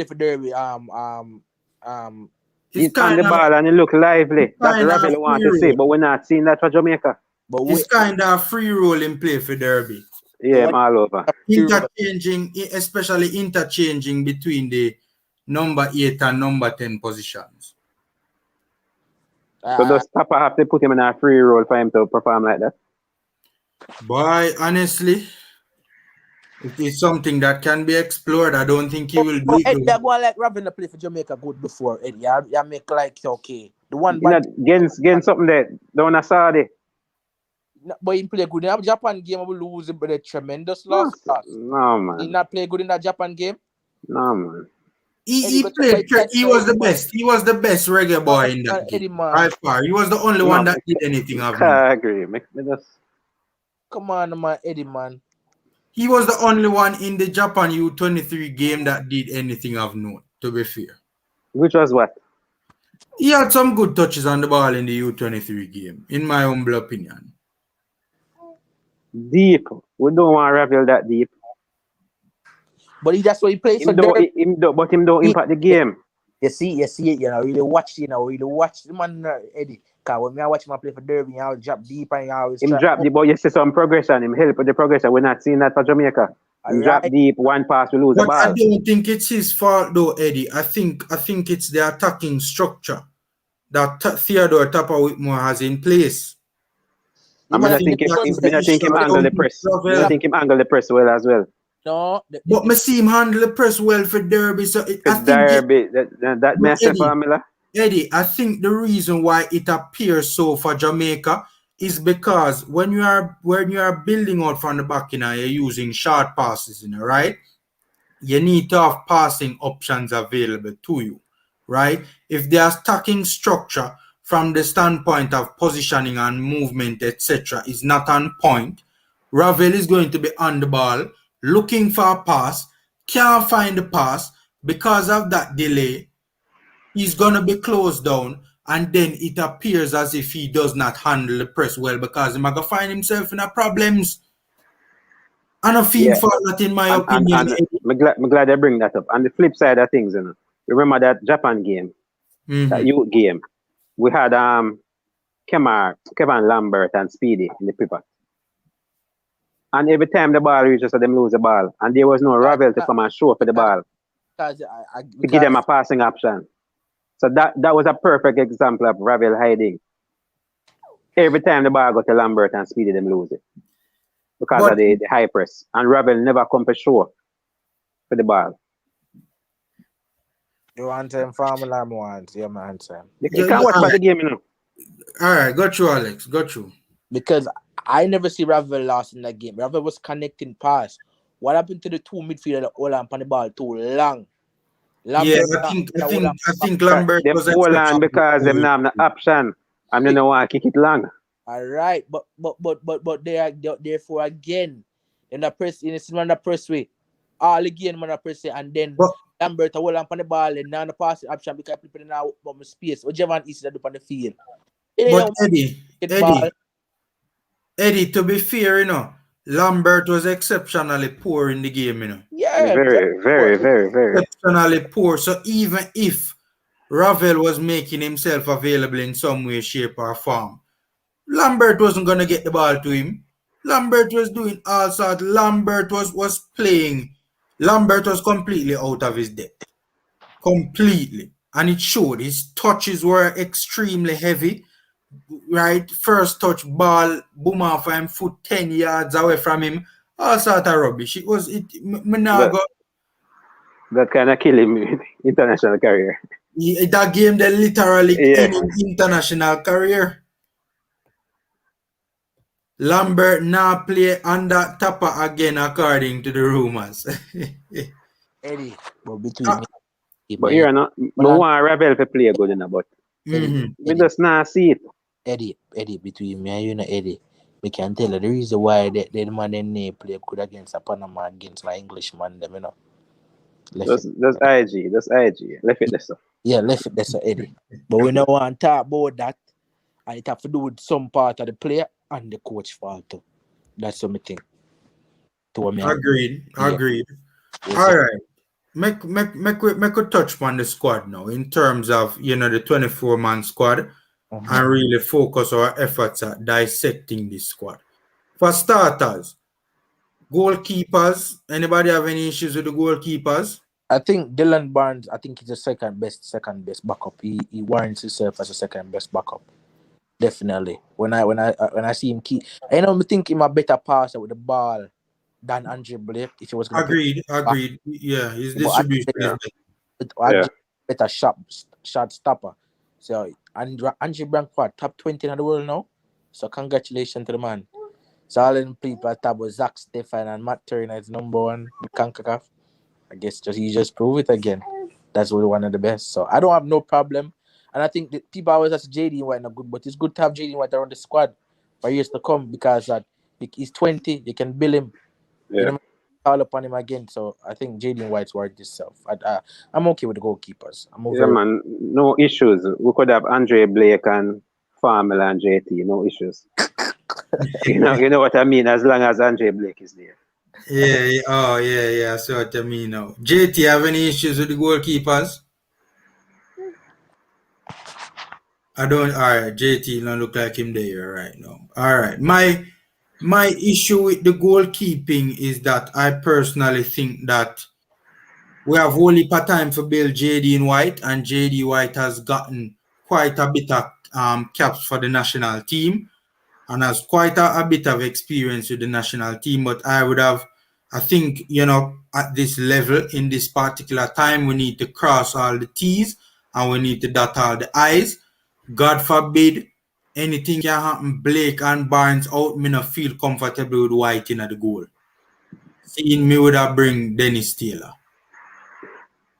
I personally would have, because I think he's a better goalkeeper than Jaden White. And it's nothing against Jaden White. I think I am a fan of Jaden White.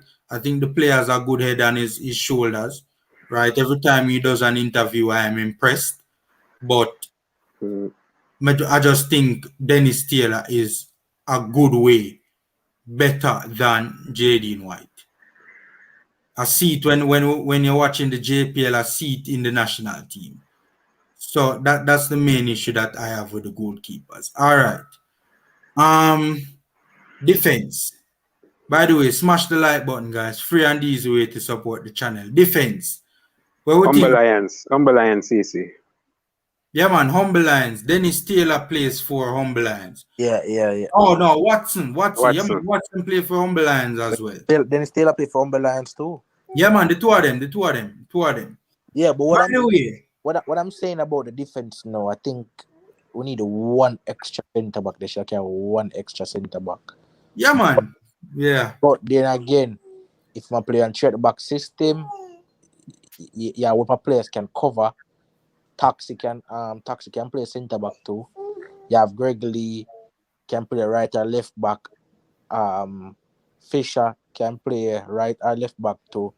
I wouldn't say Alvas can play centre back too. Yeah, but Alvas is not fully fit. He take up a spot into the team. I think so. So that's the problem with the defense. The problem is Alvas is not fully fit. Alvas is my friend. People now be biased. I thought the truth was the truth to speak. You get where I come from, but Alvas not fully fit. The main joke when last him play a game in a match fit. You get where I come from? So I'm not pull out of the squad. Well, I don't know enough. Talk to the coach to pick a team now. Because we don't want him start a game and after 5 minutes you have to make a sub. But that's the risk we run, Eddie. That's the risk we run with bringing Alvas into the team. We need to improve with decision making, man. We can't run the thing, so. And them common sense decisions here. Hold on. So Eddie, you think what's the warranty himself back starting our team? Yes or no? Start? No. Back in the squad. Yeah, in the squad. No issues. Because he's one of those utility players. He's a utility player. But Formula, when the buyer still in a Formula, because I don't see what the man do wrong in a Formula. The man do nothing wrong. Formula, the man do nothing wrong in a Formula. Team on the run. My man make the team on the run, you know. Eddie, don't bring Formula. that up. Eddie, don't bring that up on my show. Eddie, that is a disgrace, Eddie. Formula, take it up with CONCACAF, brother. Take it up with CONCACAF. Eddie, everybody and them mama knows that Javon Watson never have no business being in that team. Eddie. Well, if you know have the business of doing a team, the man say, they said I should not be here. But I'm not lucky though, Fred. The man get team of the week in the Formula. So, Alex, the man has no business being. You know what them do? Them look on stats. And because of it, I don't even know what them look on. I can't tell you what them look on. To be But honest with you, but the man stats are have where no you play in business the being in game. the team. Formula stats are where you play in the game. So you see Javon Watson play nothing in the game, them Alex? Well, me not see you make a mistake. No, make no Yes, mistake. man. Wait a bit of mistake, Formula. Suppose them a mistake as a factor Yes. or as a criteria. We're gonna get to Javon Watson because Javon Watson is listed here as a midfielder. So Right. we're gonna get to Javon Watson. We'll soon get to Watson. Man bring extra CDM. But me think they could have called Rudolph Aston back again on No, him. no, no, no, no, no. No, Alex. No, Alex, no, you no, Alex. take it Nobody too with that. far Alex. now, Alex. You take it too far now. We take this thing Man. for. I need Mattox to do. You want Mattox to? No. While we're No, at it, why we not go back for Hector right? No, Alex. No, no. Alex, you take it too far. No, Alex, you take it too far, my boss. The Vanzi, right man still not to me thinking if you bring Warm to desert, Alex. We soon get to that position. Desert having passport, but if Tapa know about the player, I'm not thinking no about the player. All right, Alex. We soon get to that position, right? Any more thoughts on the back line? That's right. I think the problem is one right back still. That's the problem with me.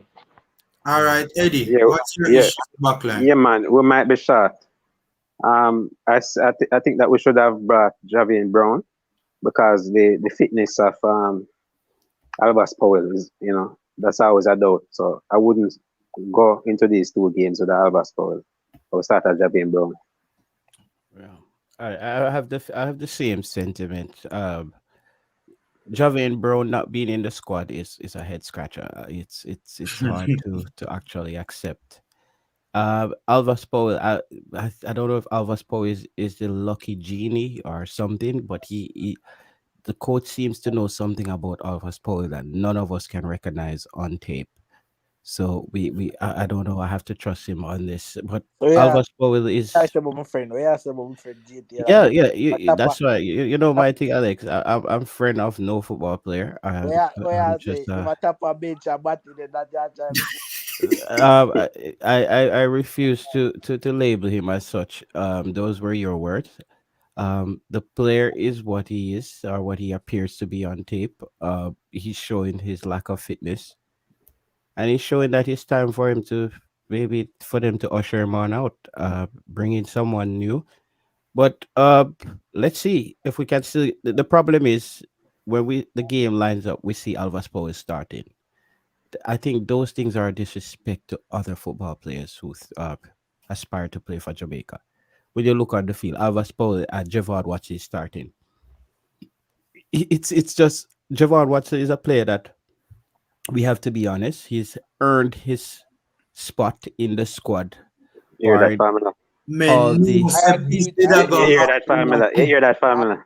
No, man, he earned that based on how we had. Remember, he came under a lot of scrutiny for his age and his lack of fitness.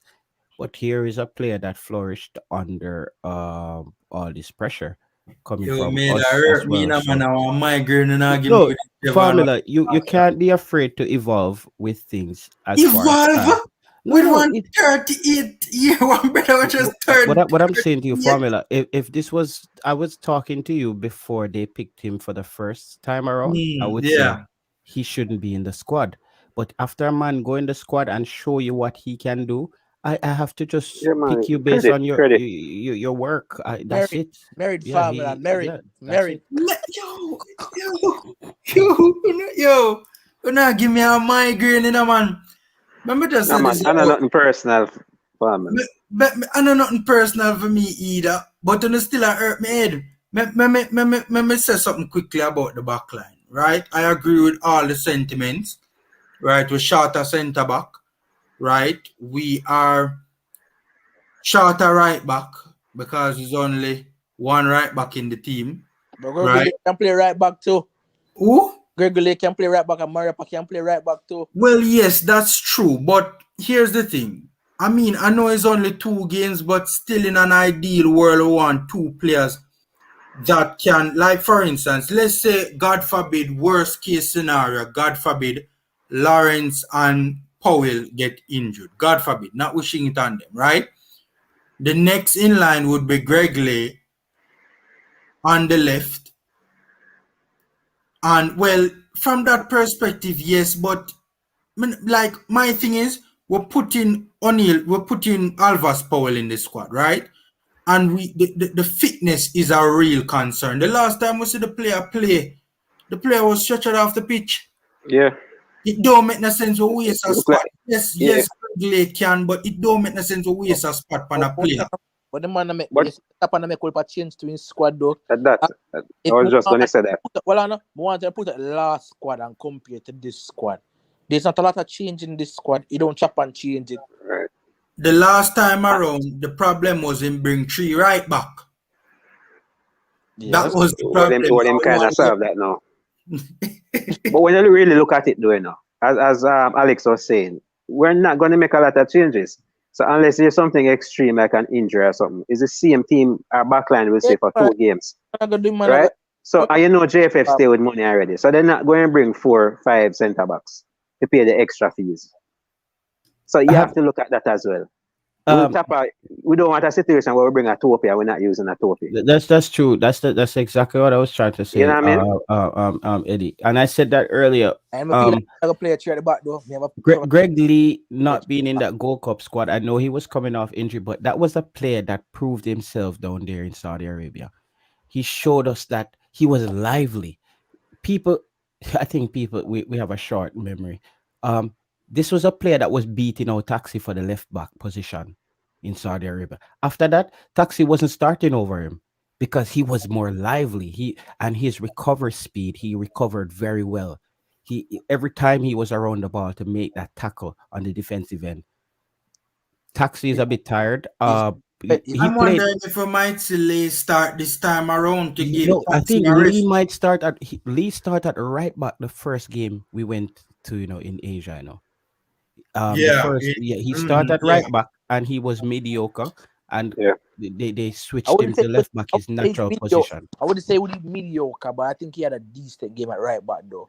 I would say he's very good defensively, but not going forward like attacking wise. Like Javian Brown, I put them decent still across in that box. I don't think you can get that from him, but I think you can get defensive work from him. He run back, he track the play. If you watch him this season, I'm Morecambe, we can't pronounce the word properly.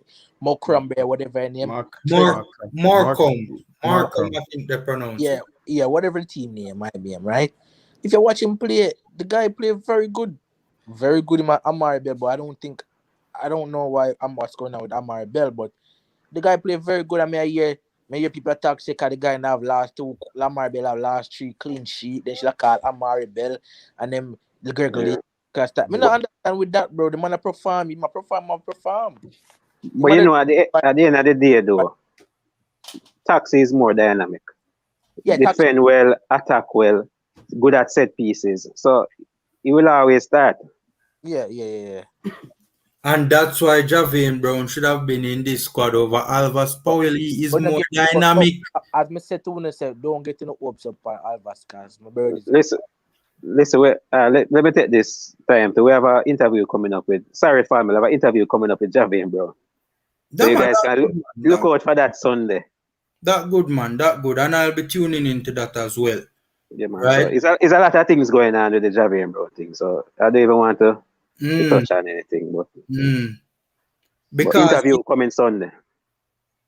So wait, Eddie, what you say? Javian, I go talk some things.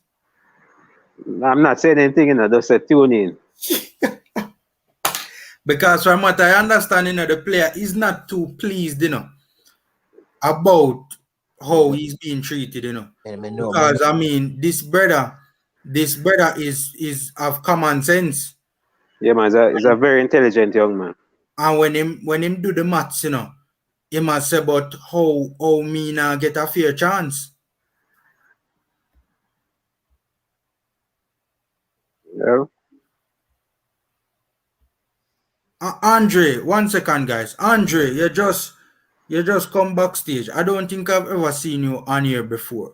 Right? Could you just please turn on your camera so I can see your face? You can turn it off, Oh, all right, cool. You can turn it off if you want, but Just wanted to see who is coming on. All right. Hold on, hold up a background noise you have, Andre. Sort out the background noise. That's why I'm a mute your boss. Yeah, so honestly, it's just it is very perplexing to many Reggae Boys fans. Why is our best right back, right, a player who is very good on both sides of the ball, compared to the likes of a Fisher and a Powell, who defensively, especially defensively, are liabilities, and even going forward too, right? Why Javian Brown can't get a fair shake? I mean, Eddie, you have to put some serious question to Brown, you know.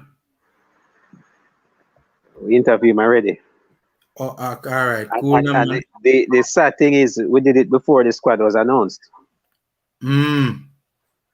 Eddie, Eddie, So wait if first. Eddie, wait first and don't drop it interview. I don't know if I not drop it yet, but I can cause controversy if you go get pick and then go see it. So that's how I have to say still. no man, no controversial about it. Oh, okay.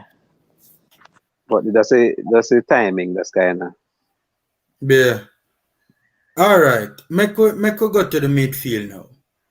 Make we go to the midfield now. We see Anthony Grant. We see Ravel Morrison. Right. We see Javon Watson. Hold on. We see Javon Watson. We see Devon Speedy Williams. We see Lamar Walker. We see Bobby Reed. What's With those Maggie, with those DJ. Mm-hmm.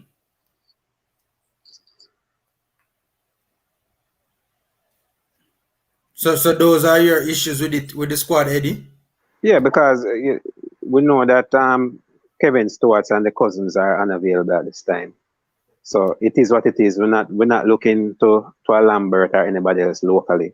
Mm-hmm. So apart from DJ being absent, and maybe a Maggie, that's my only issue in the middle of the park. We're happy to welcome back Ravel Hold on. if Ravel show up, but because remember, this is fans need to understand. This is just the list that was called up until the day before the camp or whatever. We don't know how much of this 24 will be available because you can't persons pulling out late, like what we've seen in other windows past. Should they have called up more than 24 then? Aha. But again, the JFF no want to do that because of the money. Yeah. So let's hope we not end up with 18 players, including 3 goalkeepers. Like what happened down like the last time. Exactly. Boy. So if everybody forward, we're good. Yeah. JT, got you. Yes, I even thought that Tyreek Magee's non-inclusion of the team that was imminent. There was no way he was gonna be back in the team after not playing any football. Daniel Johnson not being there is a surprise. Don't think it's a big let off. I think it's a chance for because Speedy Williams has silently solidified his spot True. in the team. True. He just went under the radar. Can't pick a team without Speedy right now. And you can see why coaches would like Speedy. He does the simple things. He doesn't try to do too much outside of his horizon, and he's a safe player. But at certain points, though, if you're down, I think Speedy is a candidate for substitution to get more attacking and True. risk. Yep.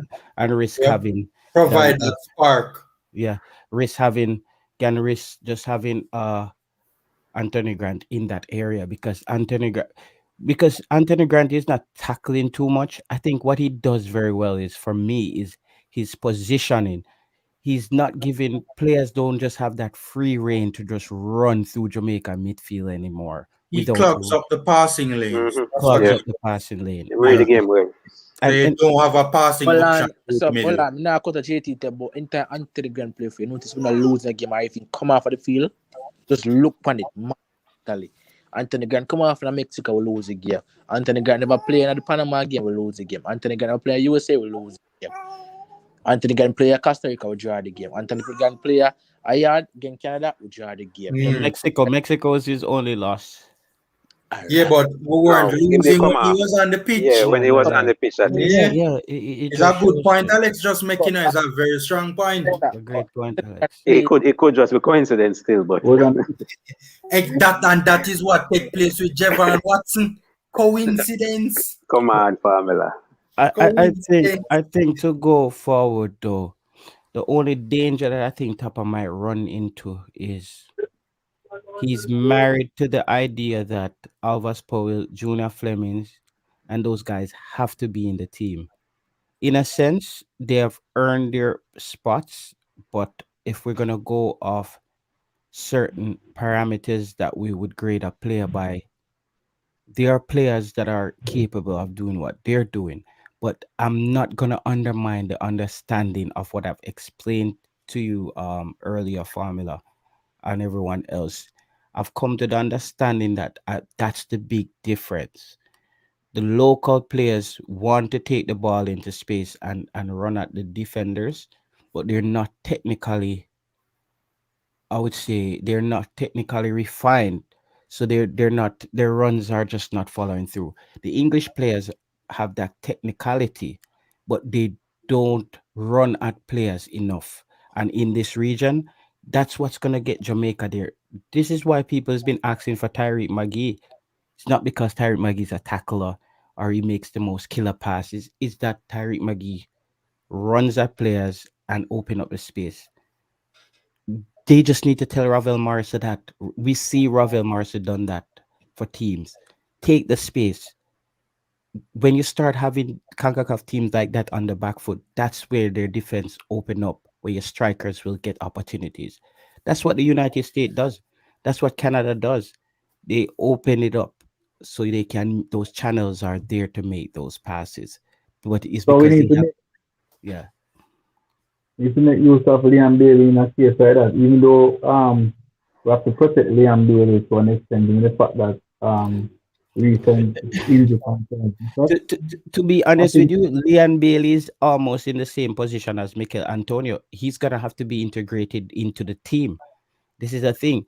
There's a thing that Leon Bailey has to play, which I do agree. But the last two teams you played, you've gotten results.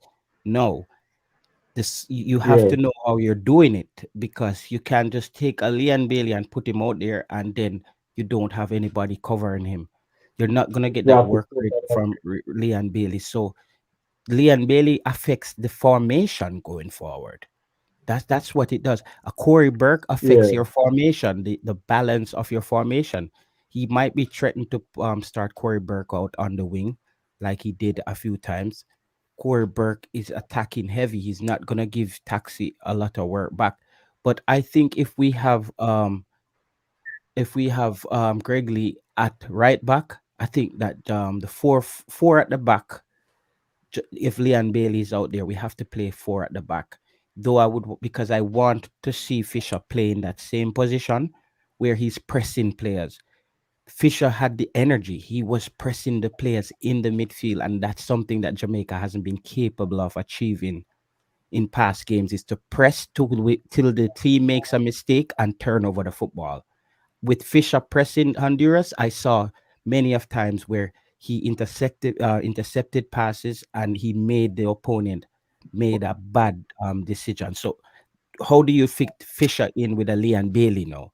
How do you fit Fisher in with a Mikel Antonio, Leon Bailey, a Kemar Roof, and now you have Shamar Nicholson, who basically has to start? So you get what I'm saying? So it's a headache, I think, for the coach. But if he needs to just remove his emotions and realize this is what's gonna work. I love these players. We're loyal. You guys are loyal to me. I will make sure you. I don't care if they're in the team, but start the best team. I don't care if Shamar is there. I don't care if Fleming is there. you have to start the best 11 that's there, though. If you're gonna bring all these guys, put the best 11 out there and work it that way. Taylor, you think, and for the rest of the panel as well. By the way, I didn't welcome you, Andre, so welcome to the Formula Sports. Do you think Leon Bailey will have an impact, right? Given just how scrappy the games have been and just how scrappy Theodore Whitmore aims to have the games be.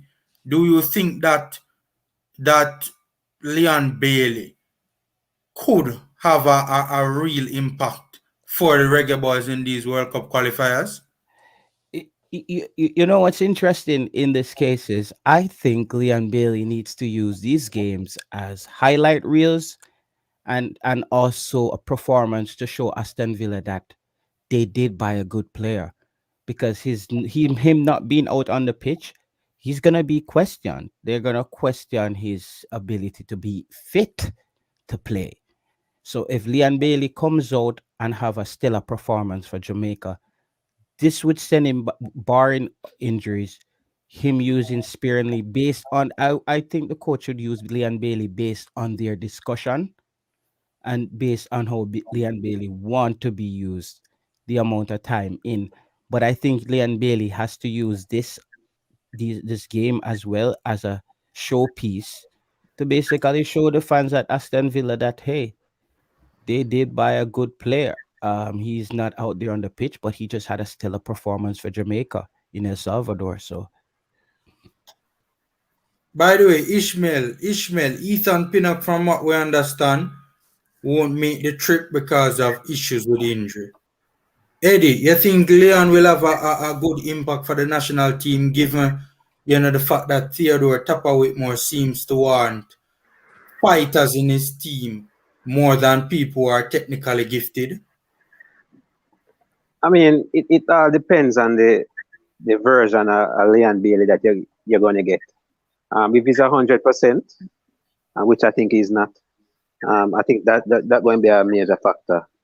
I think we'll do well with 100% fit Leon Bailey. However, a 70%, 60% not so good because we're going to want him to do a lot of defending, and we're Yeah. playing against two good teams in this window, El Salvador and the USA. So he needs to put in a lot of work on and off the ball, and Tapa would feel like he would get more from say for instance a Corey Burke running up and down the flank. So it's going to be difficult for him, and I think we're going to need more than just his attacking skills. Okay. Alex, what do you think about Cool. Bailey? Alex, I don't think. All right, Alex now look like him did it. All right, Andre, go through. Yes. I think Liam Bailey will perform for this game. Yeah, will have an impact given the team style of play, and what the manager requires and how the team has been playing and you know, Leon's profile as a player, so to speak. Well, it depends on the type of system that Whitmore decides to deploy. If it's a system that would allow Liam Bailey free room to attack and run at defenders as they would normally, as he's known for doing, well, I think a system like that would suit Liam Bailey. yeah.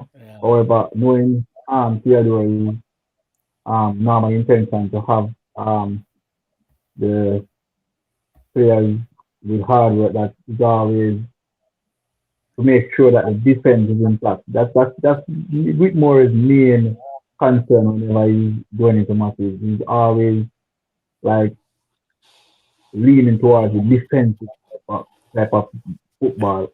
Eh, So yeah. based on that, no, yeah, it all depends on the system. That nothing is wrong with pragmatism, but you have to balance it properly. So I hope that whatever tactics Whitmore use we balance the defensive tactics properly and also attacking mechanism. Because we are going to need no attacking mechanism in place as well. We're not as if we're in a safe position in CONCACAF at this point in time. So we need to go for 6 points in this window. So with having that defensive type of bargain in place. You still have to have the attacking plan in place as well.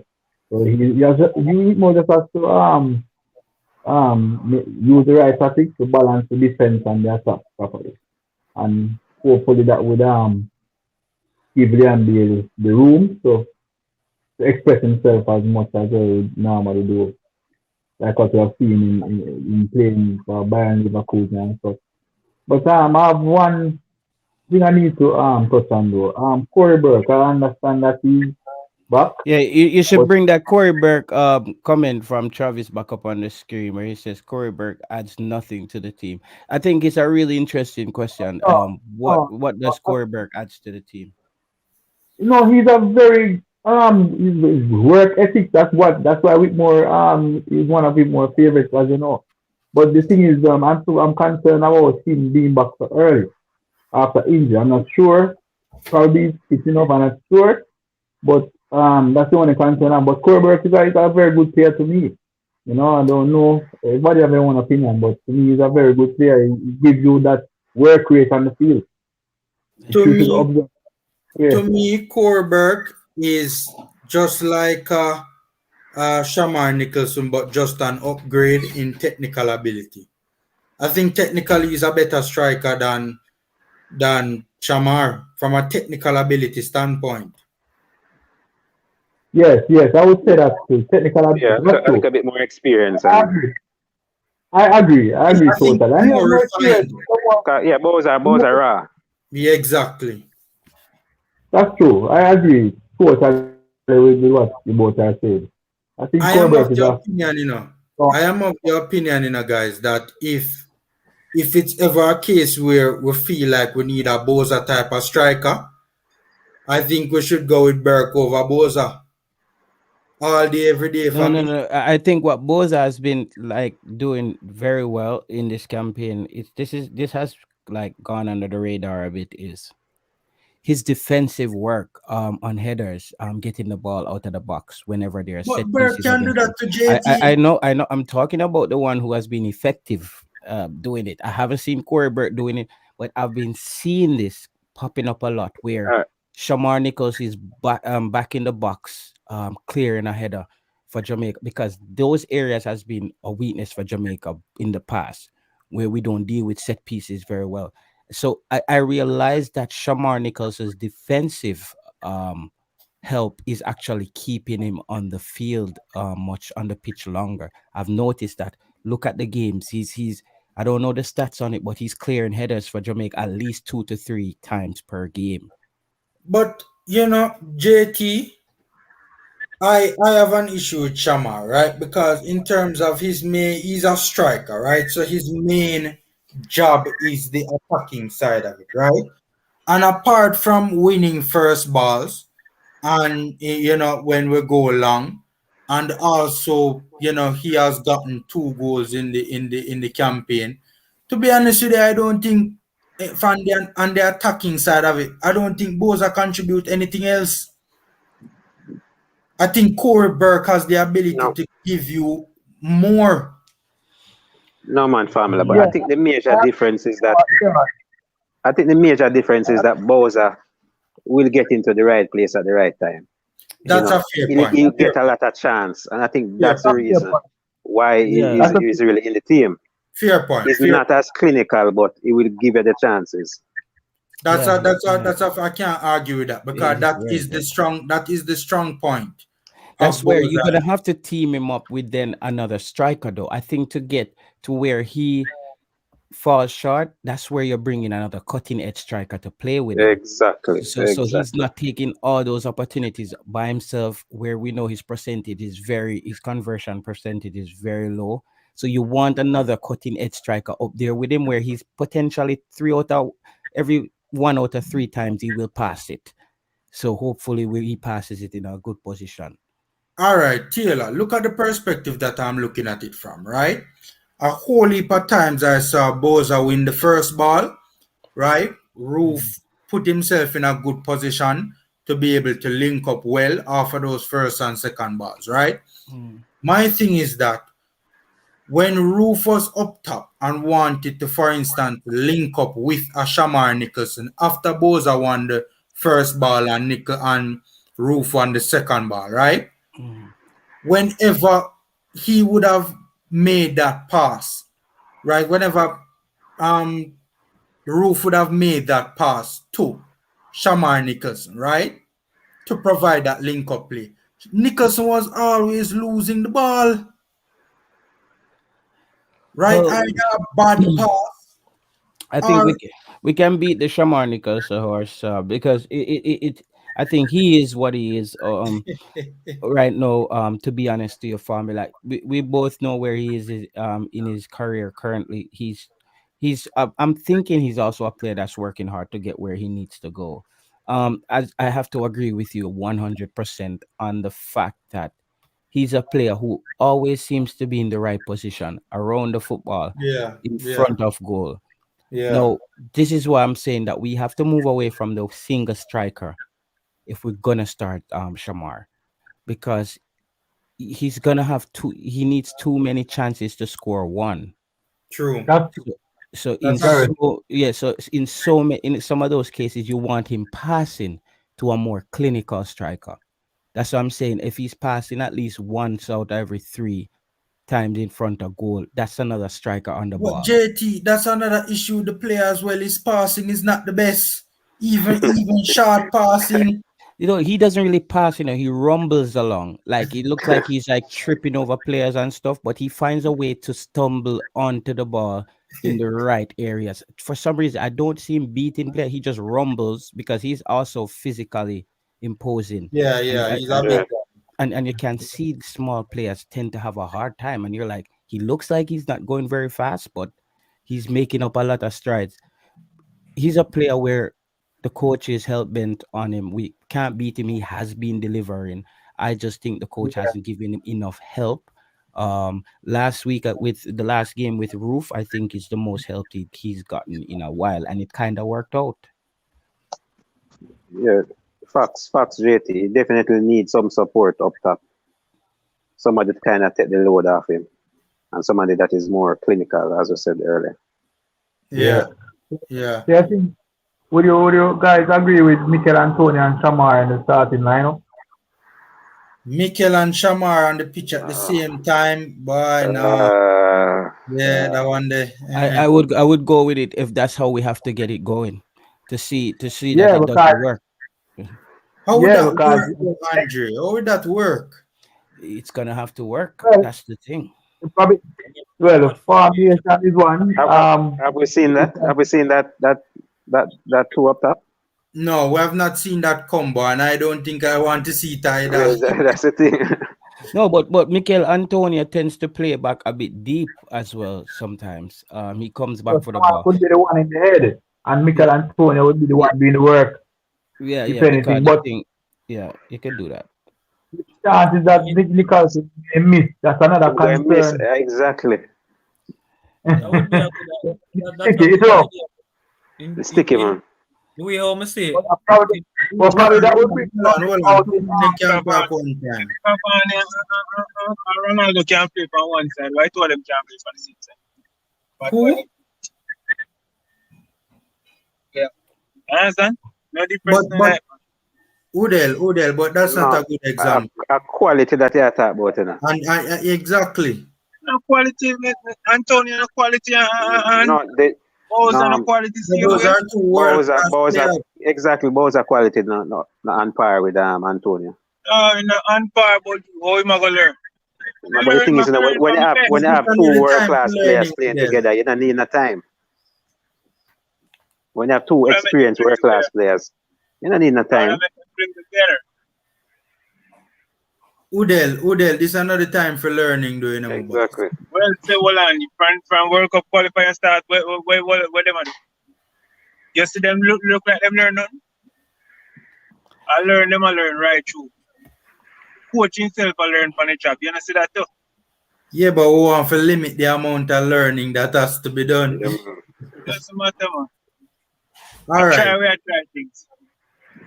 All right. Me personally, my issues with the midfield. I would love to see, an upgrade to Javon Watson. Right, Javon Watson was brought in as a midfielder. That's what it says on the thing, and it makes sense because Grant need a backup, Yeah, right? it's a CDM. It's a Yeah, but who CDM. would be your upgrade formula? Who is available? I would have brought Joey Desert. I Ah, think Joey Desert is miles ahead, I miles a keep better player hearing, I than keep Javon Watson. hearing, and I don't even no know. formula. I don't know. I haven't seen the guy play. Eddie, you ever see Joey Desert play? No, actually, I'm going to be honest. No. All right, But, Eddie, but, may I tell you, Desert Bro, is a good I player. would have but brought my thing in is, busy we're not seeing active a fault over Lamar with Walker. Aka. No, There's but no issue with Aka, so why the rush to get Aka out the no, team? but Eddie, here's the thing now, Eddie. Here's the thing. Let's be real and true. Eddie, you know Aka, by the way? No, You don't know Aka? All right. no, We just have no, just no, wondering. no, Just wondering. But here's no. the thing with Aka though, Eddie. To be fair, Eddie, when we have seen Haka in the midfield, he has looked poor. Let's Centre back think about trio. it. Think about it. Think about the Canada game, how poor Haka was in the midfield. He was a red Some, card waiting to yeah, man, happen. some fouls, some crazy fouls. The man a walking red card. Right? Him don't have the pace, and JT said this already. Him don't have the pace him don't have the pace, him don't have the mobility to Love lay close down. down the Love players, lay down. and he is lunging. As a blinking lie down. Oh, God. Surprise in a break. So them bring him as the backup CDM, right? People are talking about how him, Eddie just said him play well. When we see him at CDM, he has been atrocious. First of all, him don't have the mobility to be effective either in defensive play or offensive play, right? Him can't provide the necessary linkage for us to build out properly from the back because of his lack of mobility. And then him don't have the intelligence like an Anthony Grant to make up for that. Yeah, but I think I think Aka know his limitation. And him not try to go out and do things that him can't manage. I think he's there pretty much for his leadership. Yeah. But leadership not enough. Me sorry, Eddie. He don't know, Leadership but not enough. despite him not playing so great in that Canada game, him never do nothing to really cost us the game. Because them take him out, because Tapa take him out of the midfield and put him round our back, and from that we barely see But nothing of it for the no, rest of you the game. can also saw that he was gaining fitness throughout. I think he got much fitter the next As game. the second game, The right? second Yeah, game, you can true. see, you can, like, for me, you see, when it's time to come down harsh on a player, I'm not afraid to do that. But when it's also time to state the obvious, that we've seen him improve right in front of us, and you spoke about some of those other attributes on and off the pitch. It's probably what the team needed to kind of add that glue to the team and get the more of team vibe going. You never know. JT, I think, and by the way, JT, I think you guys are forgetting the Canada team was the B team.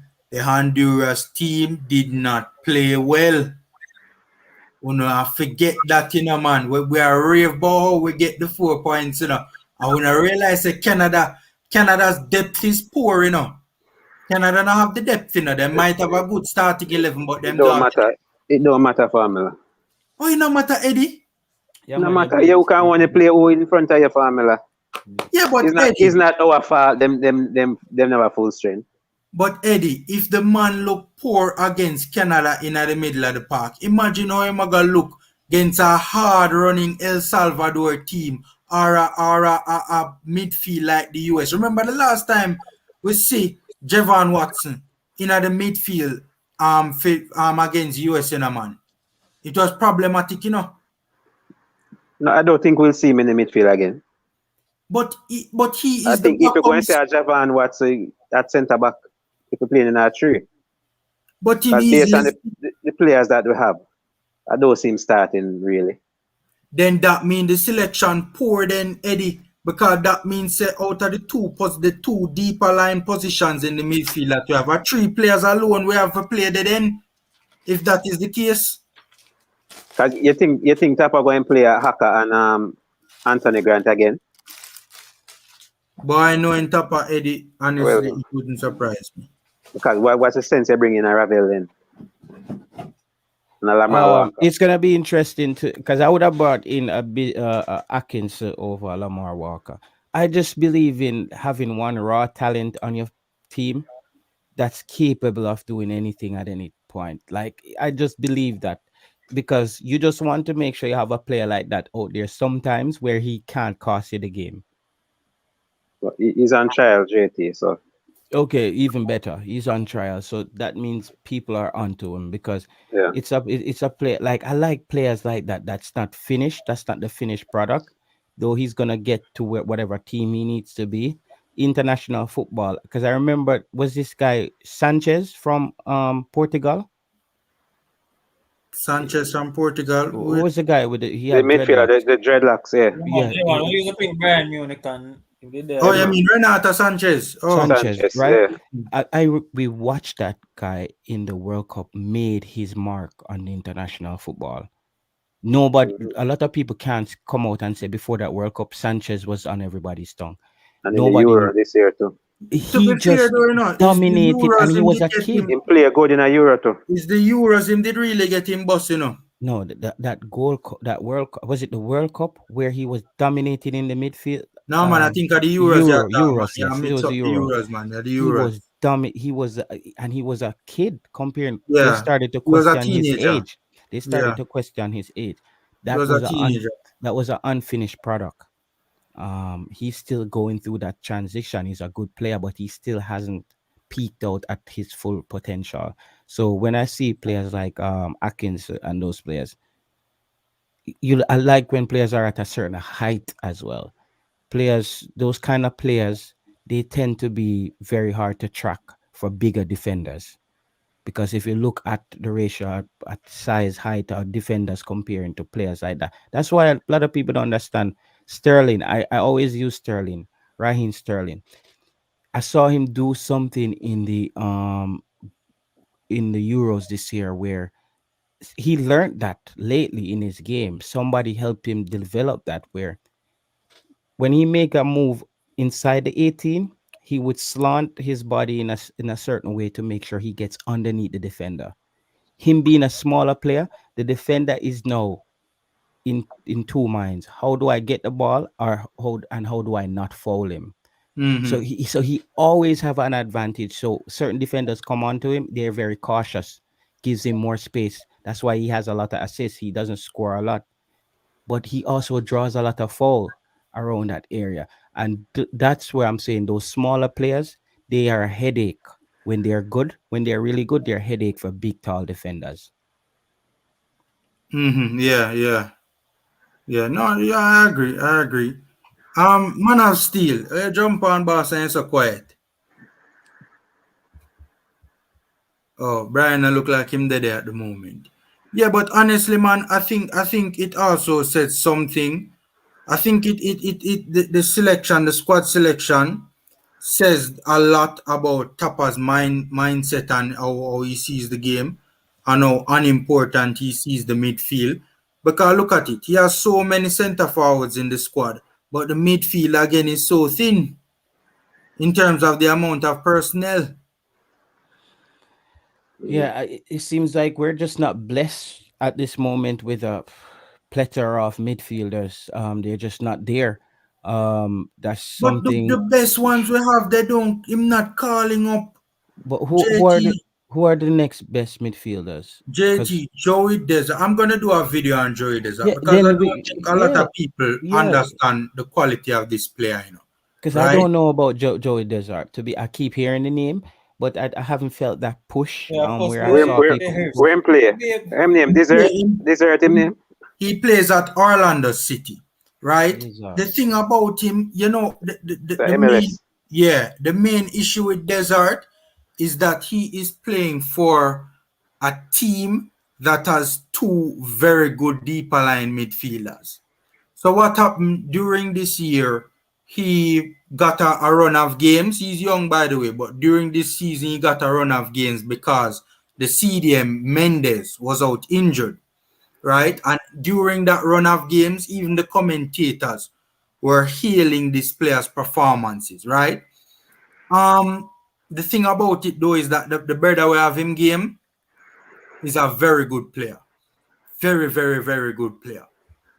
Right? But in that run of games, I watched those runner games with Desert, and I'm telling you, man, the player is quality. He is far a superior player to Javon Watson. By far. So Jamaican born? American born, but he's a former Jamaica U20 representative. So he has represented us at So U. so him have him passport then. Yeah, man, passport ready, man. Passport ready. And Tapa is hypocritical too, because Tapa said how we now bring up the U20 players into the squad, but yet still we know we don't have a succession program in place, but yet still the best right back and the best CDM that we have had available to us for this particular window, because obviously Stewart is out as well. You know, him not bringing them into the fold. Him a go back for 38-year-old hacker. Experience over youth, Pamela. Yeah, but when your ability is in serious question, your ability to perform at this level is in serious doubt. But despite that, you know, Tapa know what him getting from Makina at this level. Formula, you have to think about the Him don't know him I get from the little youth then. Formula. Eh? Many years Alanisha, got you. I think if I know me feel say probably good. Yeah, me feel say probably good at work and trying to make the team gel as best as possible, because the last two games we never have a lot of ball, you know. So if we get in the ball away attack, maybe it go put off the rhythm or the chemistry we might try build to. Yeah, but my thing is, that could have been my one of the thing issues. though is First, I hear Alanisha. about that youth, you know, so maybe JFF not even do a lot of research, but like what you want. Like not The to thing bash. about it is, you know, Yeah. both Desert and Watson were available, and he went for Javon Watson over Desert. Why? I'm looking at some clips on the player. I don't know. His first impression wasn't good. I don't know how good the player is. He's probably an amazing player. But I saw a turnover where his team turned over the ball, and he was tracking a defender, and he just literally stopped and hoped that the defender got into the 18 and hoped the defender the striker shoot and miss.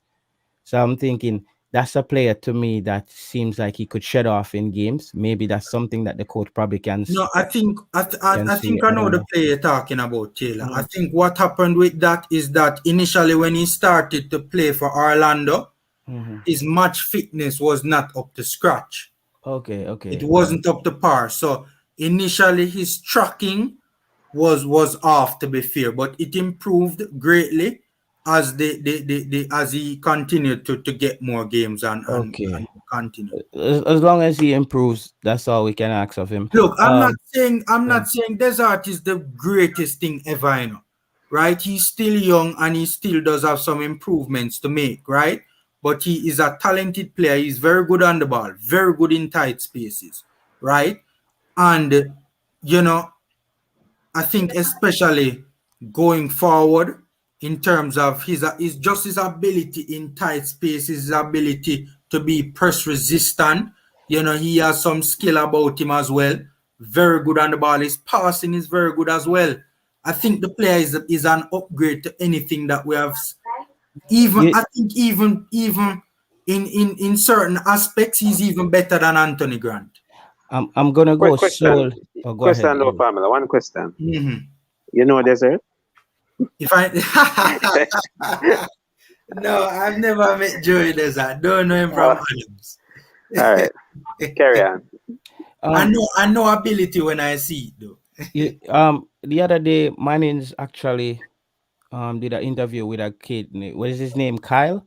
That's going on tryouts in in Portugal, not Portugal, in Real Spain. Sociedad. To be honest, I out there on a whim, I would have just, if I was the coach and I saw that clip, he's in my team because he could potentially be a really good CDM based on how I saw his judgment towards tackling. That's what I was marking him on. his judgment, knowing, because when you're in that CDM position, you're basically in no man's land and an attacking player is running at you. You have to be very good at positioning for him not to have a lot of space around you to actually make the tackle. So the timing of your tackle when you're playing CDM is very important. So you don't. That's why we would say in football, you don't sell out. You don't make a sellout tackle.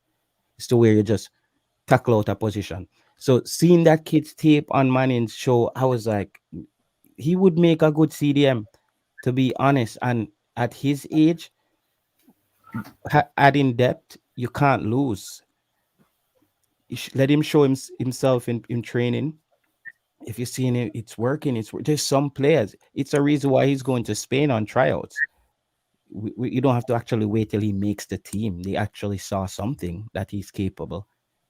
How Fair old is point. this person speaking about? How old is he? He is 23, 24.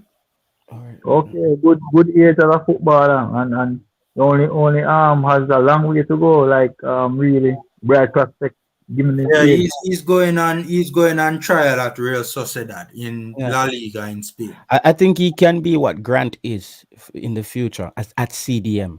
I know he's playing center back, but he said his other favorite position is CDM. Mhm. And to me, his tackling. You see how Grant secures. He puts the player in a specific zone before he makes that tackle, where he knows he actually can position his body or reach for the football. The difference that I realized with like Javon Watson is he's not around the football to make tackles because he's not fit enough. I see players make certain moves and he doesn't have that twitch. They call it that sports, that twitch. He doesn't have that quick reflex to Mhm. reposition himself and make the Yeah, tackle. We yeah. beat him. Alvis Powell is in a similar situation. So that player, Kyle, when I saw his tape, I realized how much he knew how to time the tackle. That's the thing, the timing of the tackle, and he was good in the air, getting the football. And but I don't know, that's gonna take like a new head coach who comes on the island and said, I'm doing everything radically, I'm changing what everybody thinks. I'm getting the players that I need, who are the best at their position, and get it done. All right. Me could talk about the forward line. Andre Cartier has been here for a while and him never really say nothing much. Andre, what do you think about the forward line? Well, we have Hold on, depth in the hold on, Andre. Hold on, Andre. Hold on, Andre. Big Hold sound, on big the sound. boss. Hold on the boss. I want to dance today. Andre, there I want dance, man. Lanes, I got you waiting for the forward line.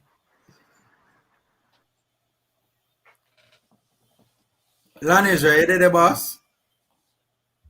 All right, I'm not there. Lanes, I kind of have issues sometimes with him sound too, you know. All right. JT, got you. Yeah, man, the forward line is complicated. Well, you better now. what have we now is Hold on. The man reach yeah, hear late. me?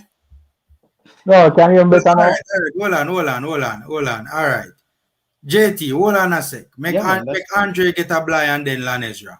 Yeah, man, no problem. Yes, sorry about the background. Like, some music up in a distance so somebody carry my drive fast. So that Okay, kind cool. of No problem. sorry about that. My apologies. Yeah, No problem.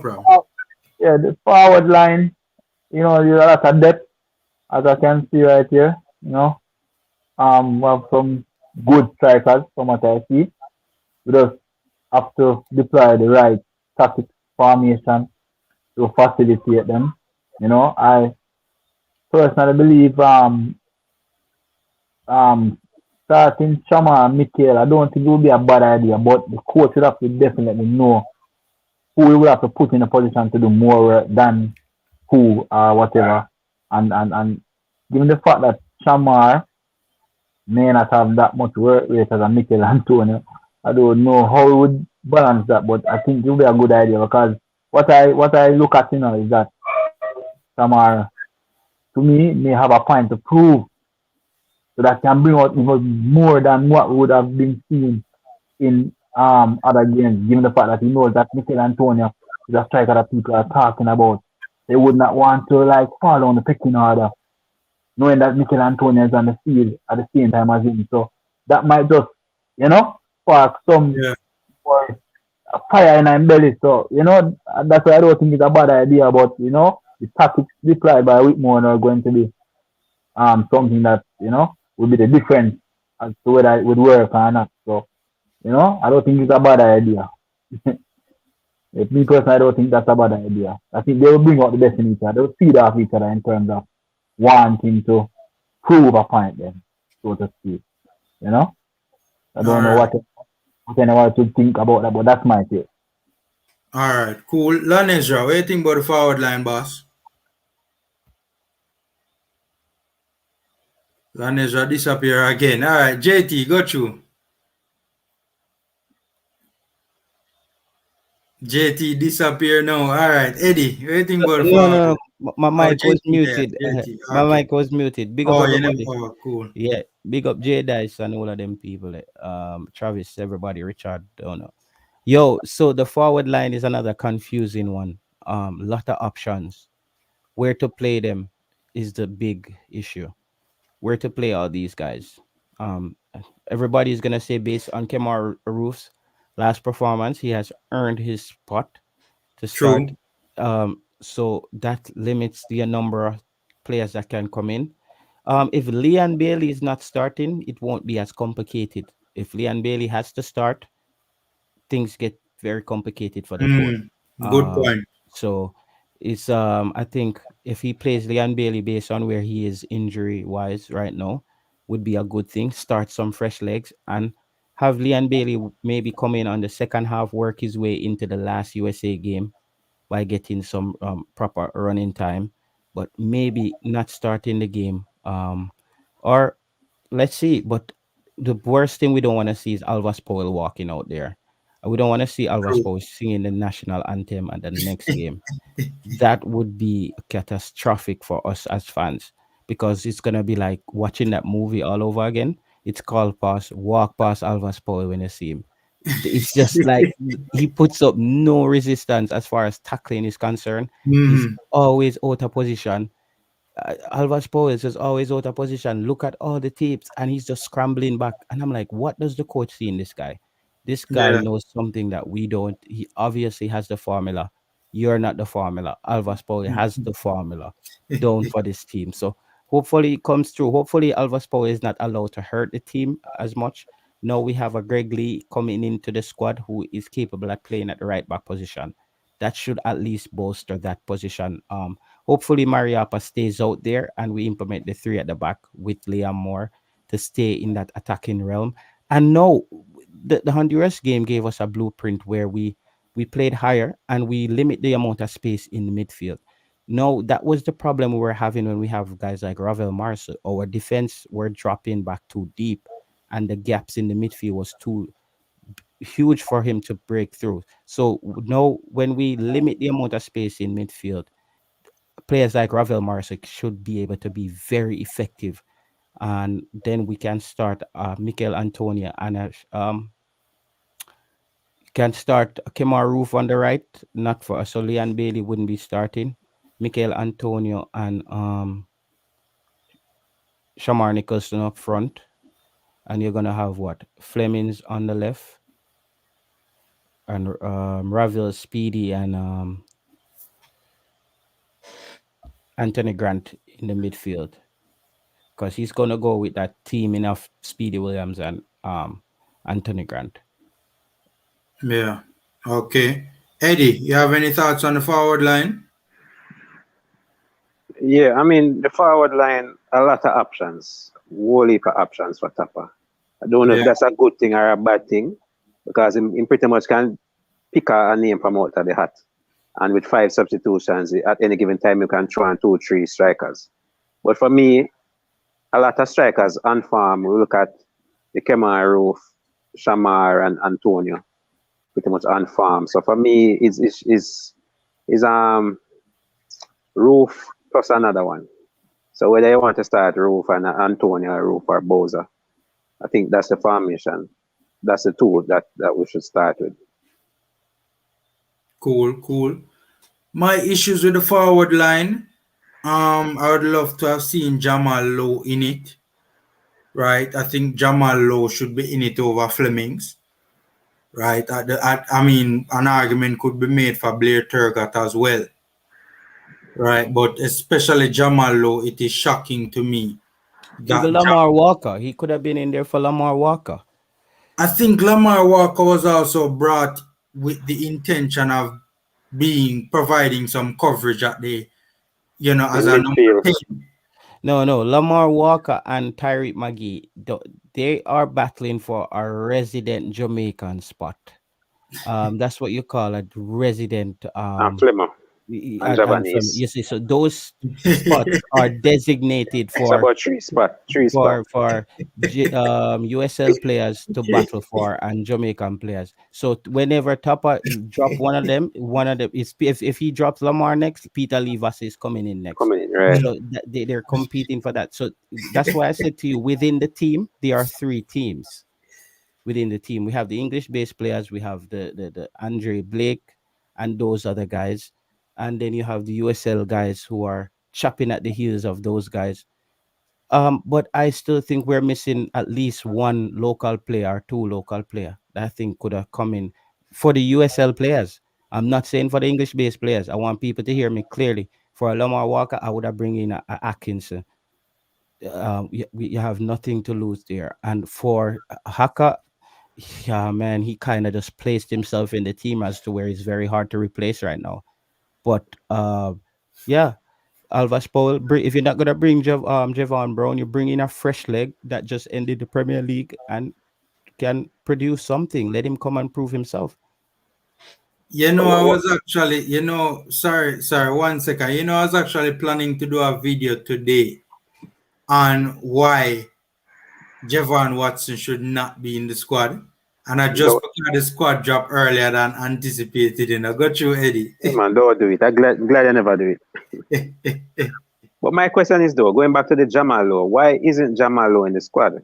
Have you heard anything? Because he's been playing well The and answer Well, is probably what dropped. Formula said it's earlier. the That's eighth the wonder of the world.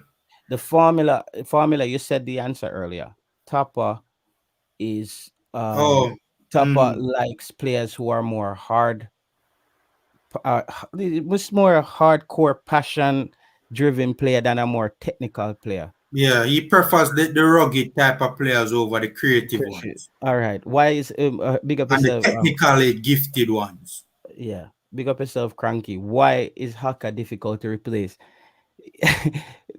It's happening right in front of us. Tapa has placed him in the team in a position that was calling out for any player who can play any kind of football and have a brain. This man happened to seize that opportunity. So that's where I'm coming from, Cranky. He happened to seize the opportunity to where to replace him, has to have somebody as viable to take his position. So that's why I said he has a hard time. I as a coach, I wouldn't have a problem replacing him because I think I want to have the best players out there. But based on how I see this campaign going and loyalty to players and all these different things, I'm just thinking it's hard to replace with all those things surrounding it. Yeah. Yeah, and I don't think Tapa looks at a team and say, okay, this is my best team. I'm trying to put my best team out there. I think Tapa says, I'm going to put this team out because I think that this team can get a result. Yo, Not that's a necessarily Yeah, the big best that's a team. big statement. I like that. yeah. No, honestly, I am inclined to agree. Get a result from the perspective of, Right. this team will go there. This team will make this game scrappy, right? This team, will go out there and die on the pitch, so to speak. For me, he himself said it. And I said it earlier in the stream. I don't think Tapa is in favor. I think Tapa is in favor of more hardcore players I, than more technical than players with good technical ability. I look think what he values that over technical ability. I agree with you. Let's bring up Stan Cranky's last comment that he made. This one is he said the man touched the ball 18 times and made 4 out of 7 passes in the last game. Your granny could be more effective. Okay, I don't know my granny's football IQ. That's that for one. I don't know if my granny ever played in the MLS. So to answer your question, Cranky, I still think there's some level of football knowledge there from experience and his time overseas or his time locally. I can't pass that. Age, though, on the other hand, is competing with that experience. And for the public, it's not a good look. If we're gonna break it down to the stats like that, he shouldn't be there. But he potentially came into the team where because the thing is, when certain players come into a team and we are in dire straits, the people that you start winning with, you develop a certain bond with them. You become a team of against all odds. A bunch of guys bonded together to get certain results. So I'm saying that I'm afraid that's what's happening right now. Javon, once he came in when the team was at a very low, they got a result and then they got a win. So he's one of those against all odds players. So they're building up that kind of brotherhood, and that can be something difficult for us to break. However, us who just sees football as football and getting the results and getting the right players out there, we don't agree with that. Um, I would have the best players out there. Yeah. I mean, you guys know my take on it. You know, I personally, I don't want to see, I don't want to see Aka anywhere near this team. I think we have better available right now for this window, especially you know, if you're gonna be playing him as a midfielder. To be honest with you, man, I don't want to see him in our team as a I don't want to see him in the team as a midfielder. I don't want to see him in the team as a centre back, but I definitely don't want to see him in the team being the backup to Anthony Grant. That's unacceptable for me, bro. That's why I'm saying, another thing that I'm saying, as we know, there is no quota system stated in the senior team. My thing on quota formula is, if you already have a quota system and we don't know about it, and you got players in the squad cannot be picked also on quota. From you bring a man in the squad, you need to bring a player in the squad that if he's the best, he's gonna play.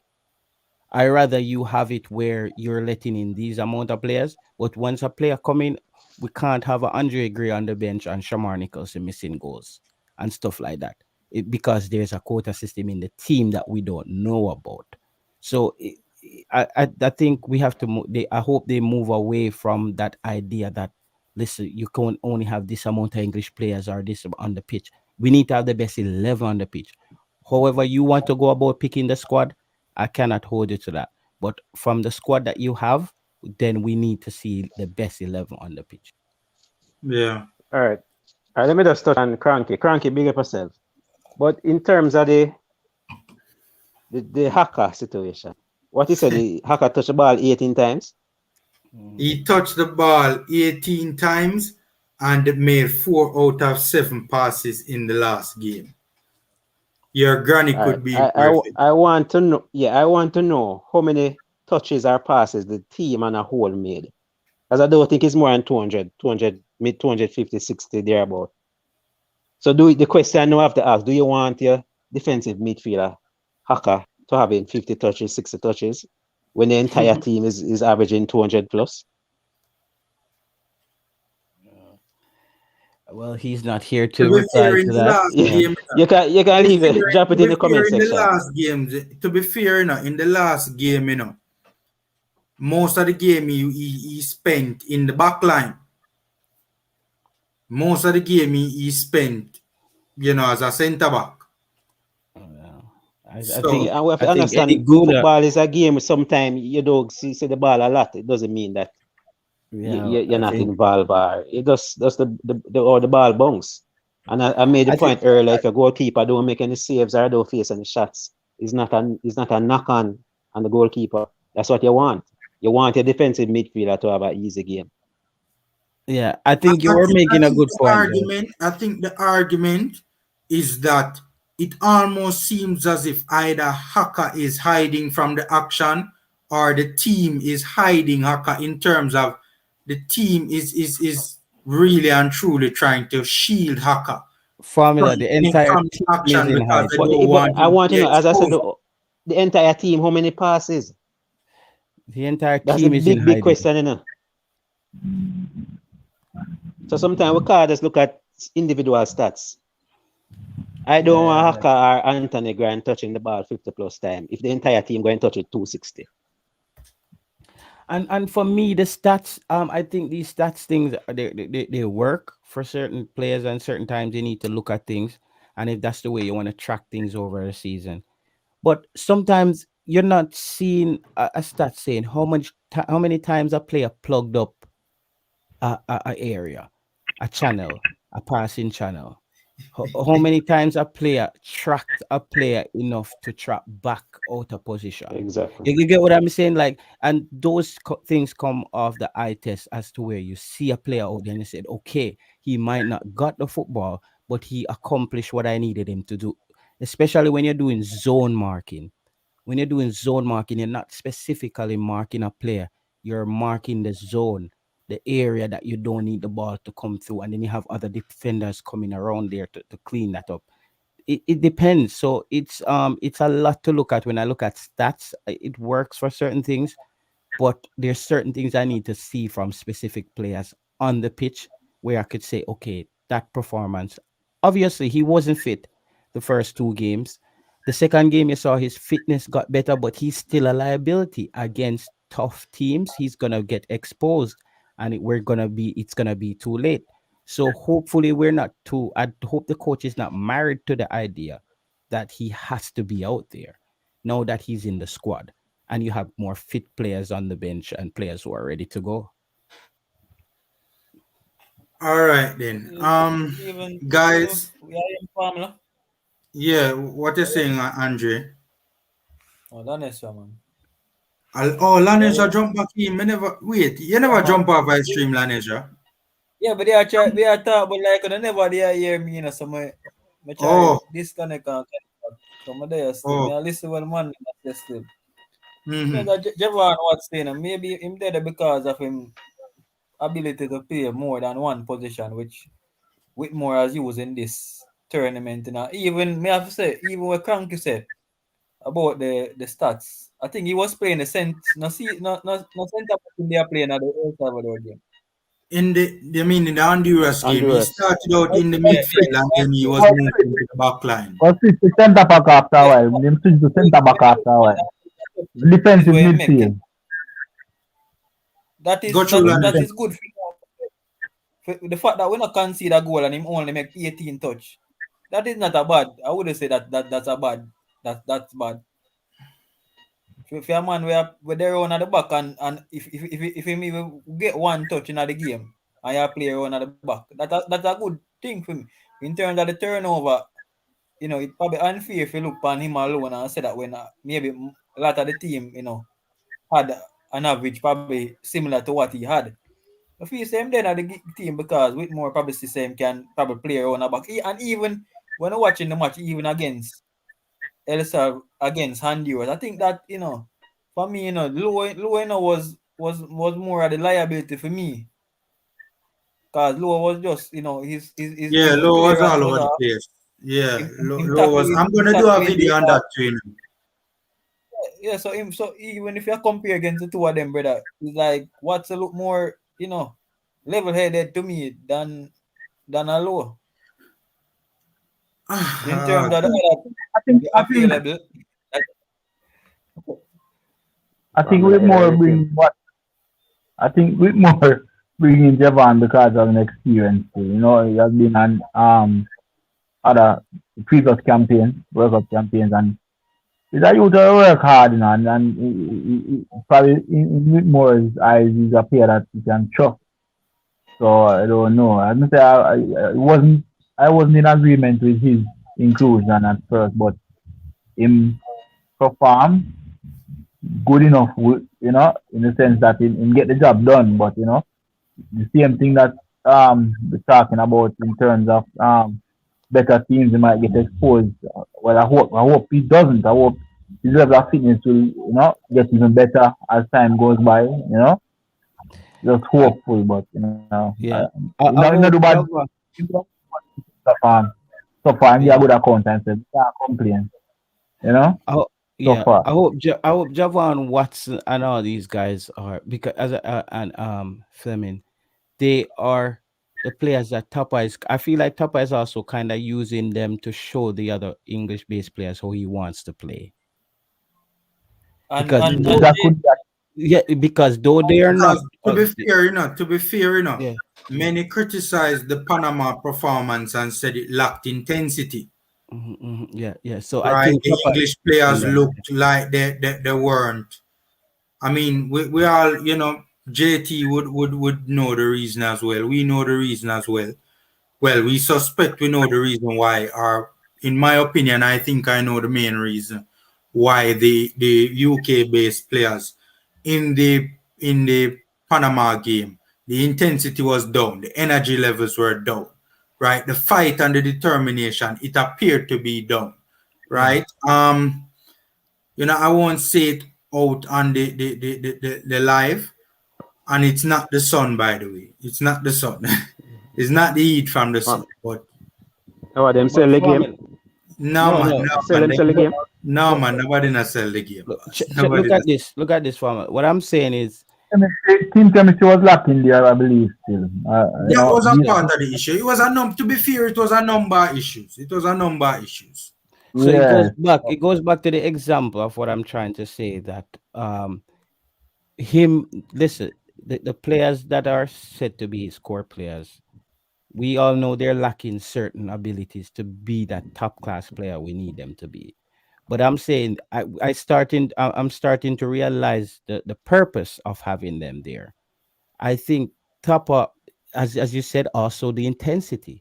His core players do play at a high intensity.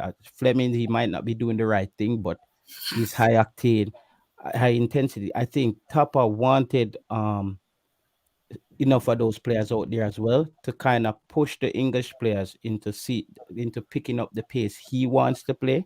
And I think at some point, the game, if we start getting result, Tapa will make that transition to his best 11. I think it's a because it's a learning stage for Mikel Antonio. He's new to international football. That's why I said I hope Mikel Antonio watched that last game on his television set and realize how the game is played. It's totally different. It's more scrappy. It's a lot of stop and go. It's a lot of whistle. You're not gonna get the ball cleanly how you usually gets it. But when you do get the ball, we need you to score. So that's I hope a lot of those players and another intensity thing. I hope Ravel Morrison look at Juna Fleming taking the ball down the left hand flank, running at taking the open space. We don't need Ravel Morrison making 600 passes in a 2 meter radius. Just like just not, you know what I mean? Like just circling. We need him to make passes and move with the football. That's what the coach need to instruct him because we that's the thing, another thing why having those players kind of Jamaican players, they're not very good at control, but you saw that they want to knock it and move. That's with more style of play. He doesn't like that just sitting there knocking the football around. It looks good or whatever, but it's not really his style of play. So no, Yeah. Ravel Morrison needs to take on players like Kemar Roof. That's why Kemar Roof Ravel, came in the Ravel team. keeps it ticking in the middle of the park. Kemar Roof came and hit the ground running because he's that kind of player. He wants to go forward. So he's constantly that's wants to true. move the football into space. The English players that doesn't really work out is the ones who are stagnant, just passing the ball, looking. It happened to Daniel Johnson. He wasn't taking on players. He wasn't moving into space, but that had to do with his position. He had to play a lot of defensive. He had a defensive duty, which is not that kind of player. But I hope the English-based players realize the game that happened against Costa Rica and Honduras. Tyreek McGee looked good for 2 seconds, and he could have got the man of the match just by moving into space with the football, and it opened up an entire defense. We need a player who can do that to make this team really get to the point where we can start competing. J Dice, I think that if Roof continues to put in the performances that we saw and the work ethic that we saw in the Honduras game and the Canada game, I think it could very well boil down to him, being a player that is very much liked by the gaffer. I noticed even in the Canada game, despite Roof's ball usage being poor in terms of when he got the ball, he wasn't, being very effective with it. But Topper still kept him on the park for the entirety of the game, simply because of the work ethic and the work rate that the player was putting in on the park. So I believe he could eventually, if he continues, become a core player as well. Javan, you asked a question earlier. Where is Daniel Johnson? I presume he's in England. Yeah. I And presume he's in England. formula. Yeah, man. Formula. Yeah, Come Lanesha. on, just going back even to the forward line. I never really get to put in my point. That's Yeah, one man. of the reasons why I would want to even have a Roof and Antonio playing instead of Nicholson, because I believe based on what Roof did in the last game, against Honduras, his work rate was really up, Yeah, He was man. tackling back, he was tackling, he was doing a lot. So, in terms of if we have Nicholson and Antonio, would I want one of them to do that work there? And I believe that you have other players. If we ask Antonio to do that, we have other players who I believe can do the same amount of work like him.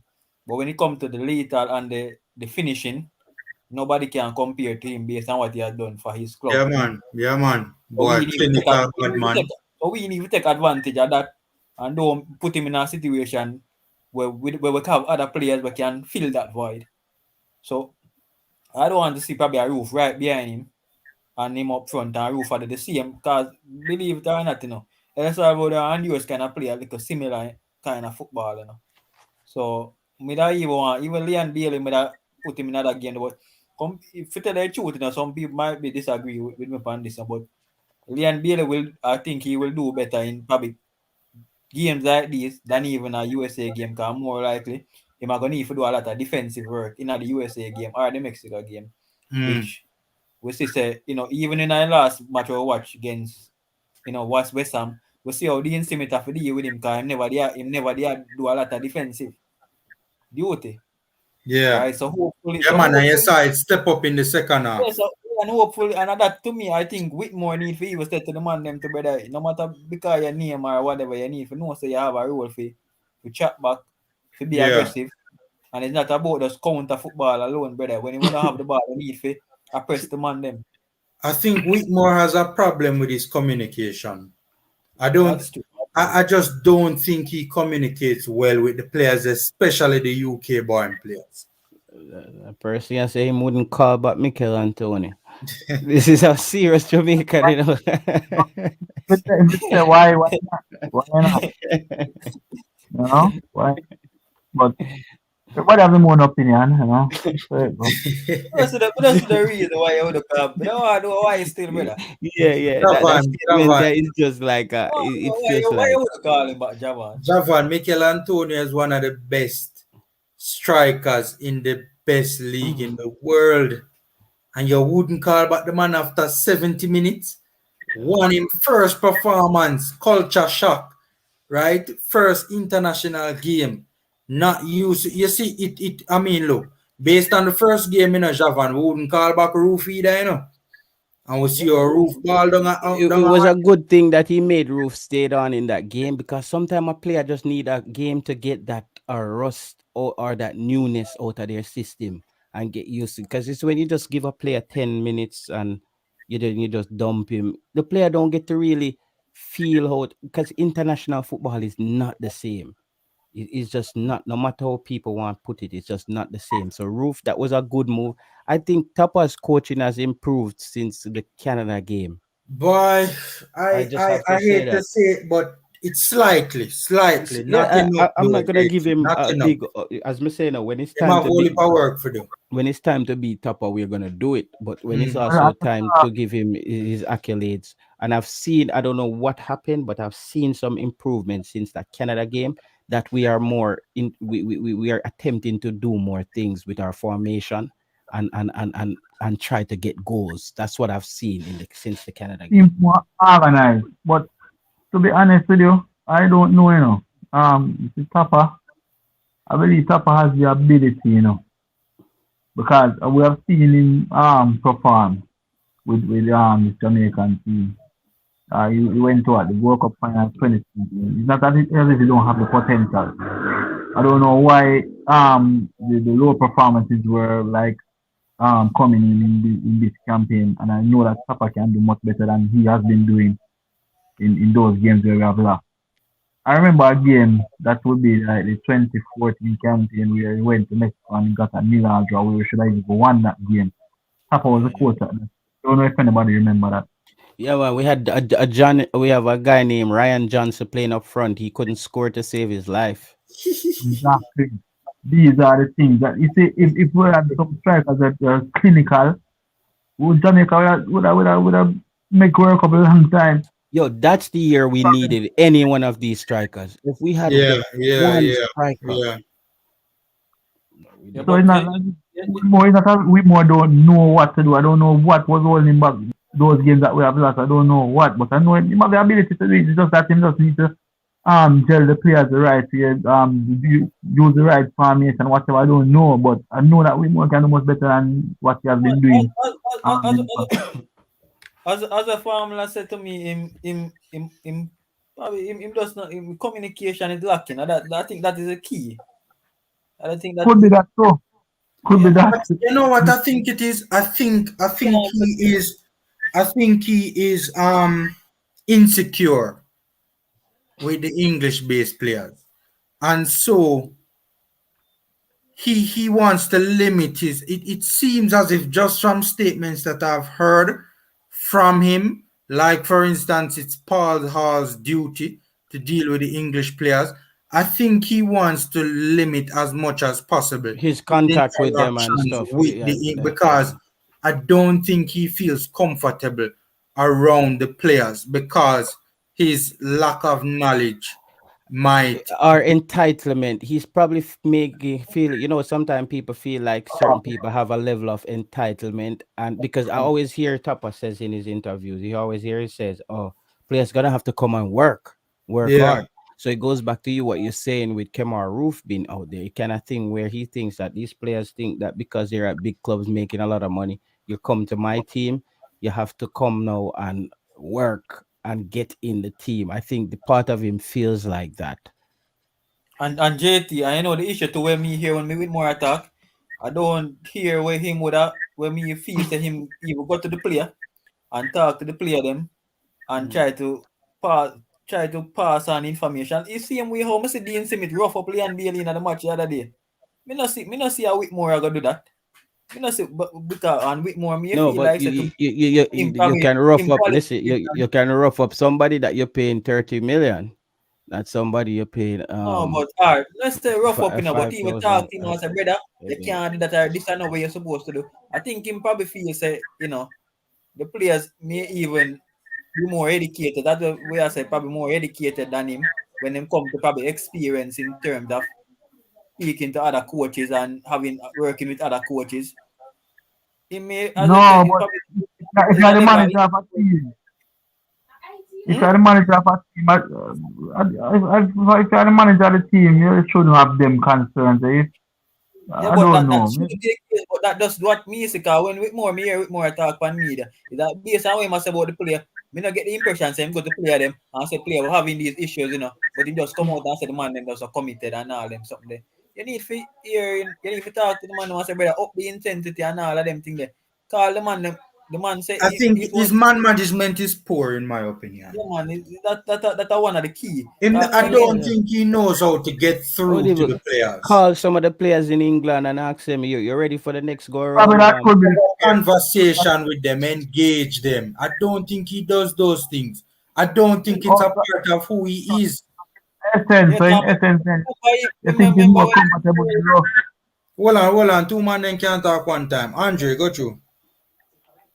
Yeah, but I say in essence, then you believe that he's more comfortable with the local base Yeah, man. I players. think that's clear. I think that's clear and obvious.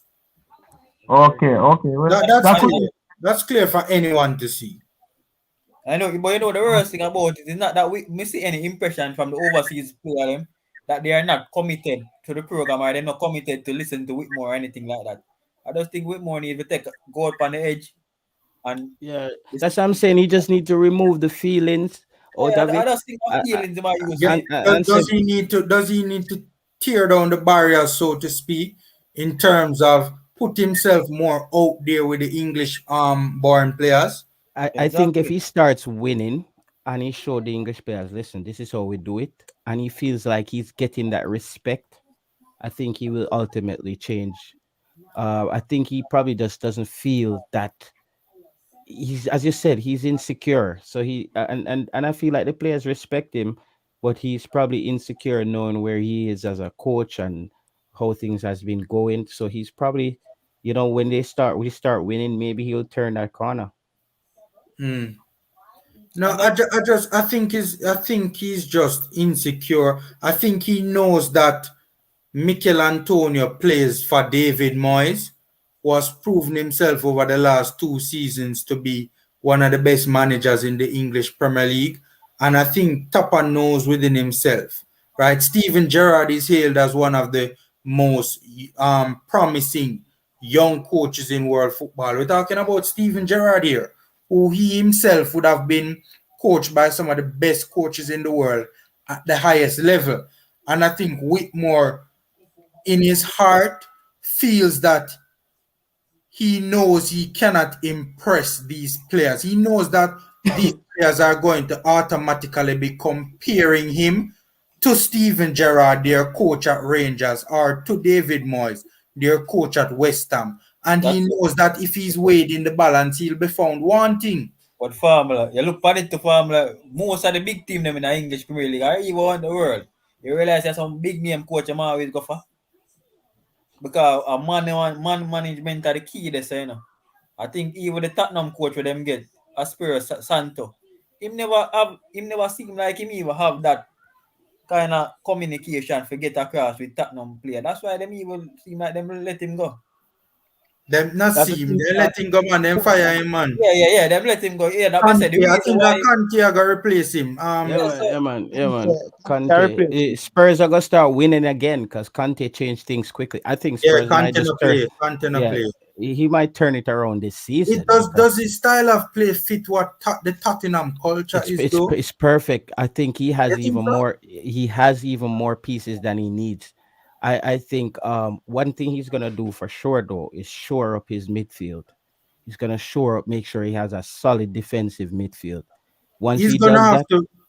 Mm-hmm. Go go ahead. Go ahead. ahead. Go Yeah, ahead. once he does that, they're gonna start winning because that's what Tottenham has been giving up goals as well. It's not that they're very bad at scoring; they just been conceding a lot of goals. So I think he's firstly gonna address those defensive errors. I think he's going to have to. Well, not even well. Have to, and I think he will bring in some players that more suit his identity. That's true. He's gonna bring in players for yeah. sure. Him Yeah. need That's time still, Kante. Him have players trust him, gonna bring them in and switch up things at Tottenham for sure. Yeah. All right. Him So, need. guys, go through Lanesha. Yeah, man. I say him need time still. I'm gonna come there and the team right now, look defeated and I don't mind still, no, cause Arsenal on my side still, no, so Arsenal on my side too. yeah, them, Eh, I'm, I'm like, that, oh, that, it's him though yeah, Arteta is a man who have performed well recently as one I like him to perform. We can see where he's getting at right now because him have the young yeah. players them a perform And and what say still my work man, you no. see man management, and that my Yeah, work man. When the man get rid yes, of Gwendo's, yes. which we never See really it. want him get rid of, But me realize that to me, if a man now work with your philosophy, the man I get the out I see man bench, Aubameyang. So what the man I Yeah, work on, said to me, the man them know say brother. Probably some man me I get more money than when me they a player. Probably achieve more in a full career than when me I play. But me are the boss here, so. And I yeah. think him a that's where the man them realize that they have to play for them spot now. yeah. True. True. And the younger youth them hungry for it. You see Tavares are playing at Tierney now. Tierney have to know him a do. Yeah, and Tierney even him a make some good signing card the Japanese youth when him get to. The Yeah, coming brother, off. the right back from I think La Liga or Syria. think No, Syria. Syria. Syria, the youth come from. Yeah, the Asian right back. Yeah, man, a good baller, man. I perform consistently well. Yeah. Mm-hmm. All right. So, guys, just final comments, before we get out of here. Andre, final comments on just the everything, the squad, everything, football, Jamaican football, etc. All right, my final comment. In terms of the man management, just want Whitmore try best find a way to get a relationship with the English base. Though True. just is one team at the end of the day. Everybody are Jamaican. So whatever differences from even Panamanian matches, some of the guys that we haven't seen from that time, I'm seeing them now. Get them things out of the way. Whatever if them have a psychologist on the team, get him in place, everything, whatever tactics them need for work on. The video analyst again, which me never know say so it important in a football. Yeah, how we are talking, man, Andre? Never A know. serious Modern thing that football, man. man. Wait, hold on. I want to make a point. Sorry to cut you, Andre, but as you said, Yeah. Andre, you know that Brentford has a consultant sleep coach. Eh? You know that, Andre? A A consultant. coach that his duty is specifically to put in place sleeping Hours. schedule, so Schedules to for speak, players. Yeah. And what to you say? get the Yeah, bro, maximum you gotta make performance sure out of the players. you gotta make sure players are fully rested. Listen, Yeah, these man. these things are. If you look Yeah, at man. um that football academy thing I showed you, formula. One of Mm. the programs they offer is people who get like the footage for the game, and but not Yeah, just get the man. footage, know how to Mm-hmm. explain to the coach Mm-hmm. what he's Mm-hmm. looking at, be able to capture the right angles, Yeah, man. how to track a specific player throughout the game. So it's like they have all box ticked. But Jamaica, bro, I hope the next GFF going in place will be able to just find out what they need and add to that. You know. You just need to spend some money. Right? You see, football takes a lot of money. We can't hide from it. And once the federation is willing, if you get enough sponsors, wherever them to get it from, and just pump some money in Jamaica. Because the talent is here. Yeah. Without a doubt, to have the talent here. You understand? Just want money, more some more exposure, you know, and then can move from strength to strength. But as me I say, um, whatever things we need to have in place for the remaining matches, put it in place because we not accept no defeat right now. That no, that we can't even think about. Um, all right, you see, if we go away a game, if we go for win, if we don't get the win, say a draw would be the next thing. Then we don't forget with the intention, so just defend, and then counter. We must try put down the ball and play it. That's how I want to see. So with the inclusion of players like Ravel Morrison and Liam Bailey, I hope we can find a way now to just put the ball up on the ground and play it even like in the first half. You can do it so we play. If you need to play so for full 90 minutes, for most of the game, we try to play so and just take our chances. That's the main thing. Take our chance so we get them. Yeah. And that's my 2 cents. All right then, Andre. Big up. Thanks for joining, man. Yeah, Um, man. Lanesra, your final thoughts. Yeah, boss. Well, in terms of the side selection, we don't see how it go. Still, me just feel so we need to take advantage of our strength, which we have a lot. Our strength, I think, is in the attacking third. But we have been playing a lot of back ball game, a lot of defensive ball game. And we need to take the game to El Salvador because this getting a victory in that game here it's crucial now. We need to understand. So we are ahead of El Salvador now, so despite we have been having a bad tournament, we are ahead of them, so getting even a win here so can bring up probably in a fourth place or near to about that based on how other result goes. Yeah. So, Whitmore just need for, I think them if you analyze the El Salvador team and the other teams them to Mexico and the USA where we're gonna play and have a plan right now in place where even if you have a communicate with the guys them now, do that so you have an idea how you are going to the game. Now wait until match 2 days before you bring the man them together and you try figure out how you approach the game. So the work need to start from now. Yeah. right? So, we have a good chance. I believe, we have a good team. And I just believe that we have not been playing the best ball game, not because of lack of quality, but because of lack of, intensity and desire, I would say, from the players them. So once we see that, they can't tell us how we get result. Whenever we play with lot of desire, to me, we play with somewhat desire within the Honduras game, but we see where we could have played with more. And if we can go down Honduras and beat them, we know we can go El Salvador and beat them as well. So let's see how it go. Yeah, man. Yeah, man. JT, final words, my boss. Yeah, man, it's another World Cup window. It's looking good. I hope the boys, as we said, the Juta bus kind of start chuckle a little bit. Hopefully, can just start drive over some people. Starting with El Salvador, that would be a very good win. I think we can't be going to El Salvador talking about away game. There will be no, as someone stated earlier, I'm not sure. Tennessee Lewis said that there will be no fans in the stadium. So I'm assuming there it will be one big empty party.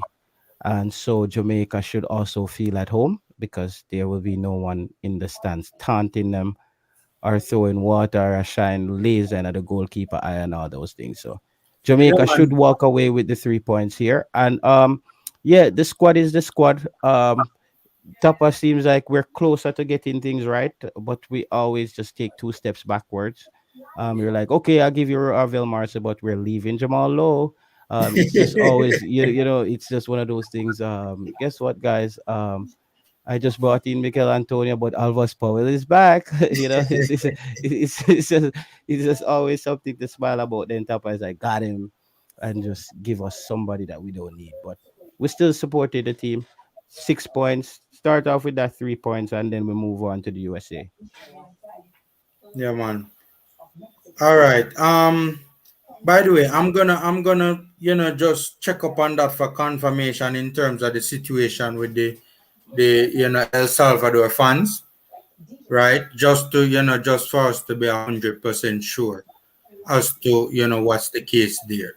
When Tennessee said it, I was looking it up, but I wasn't seeing anything, so I'll go back and look again.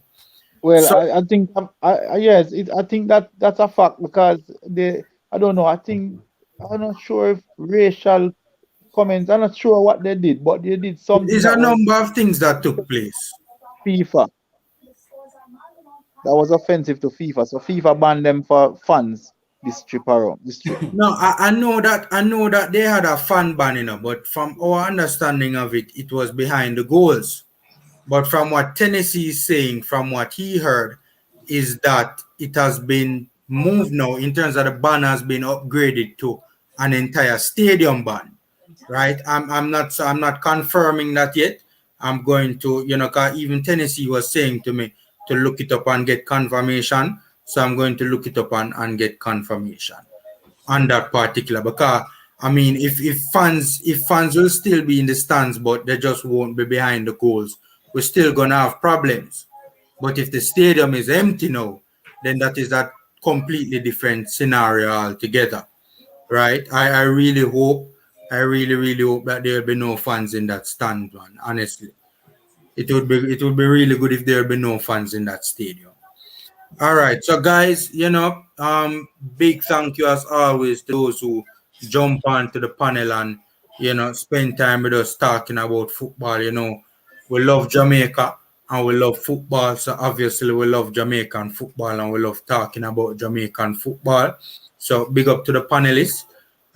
Big up to the commenters in the comment section. You guys, of course, play a big role, right, in keeping the show going, right? And big up to those who are watching as well, silent viewers who just watch but don't come on to the panel or don't comment in the comment section. So guys, you know until our next live, until next time, stay safe, take care. Hopefully this squad that has been assembled, this 24-man squad, can get us some well needed points in this upcoming round of fixtures. So guys, take care, stay safe, and until next time.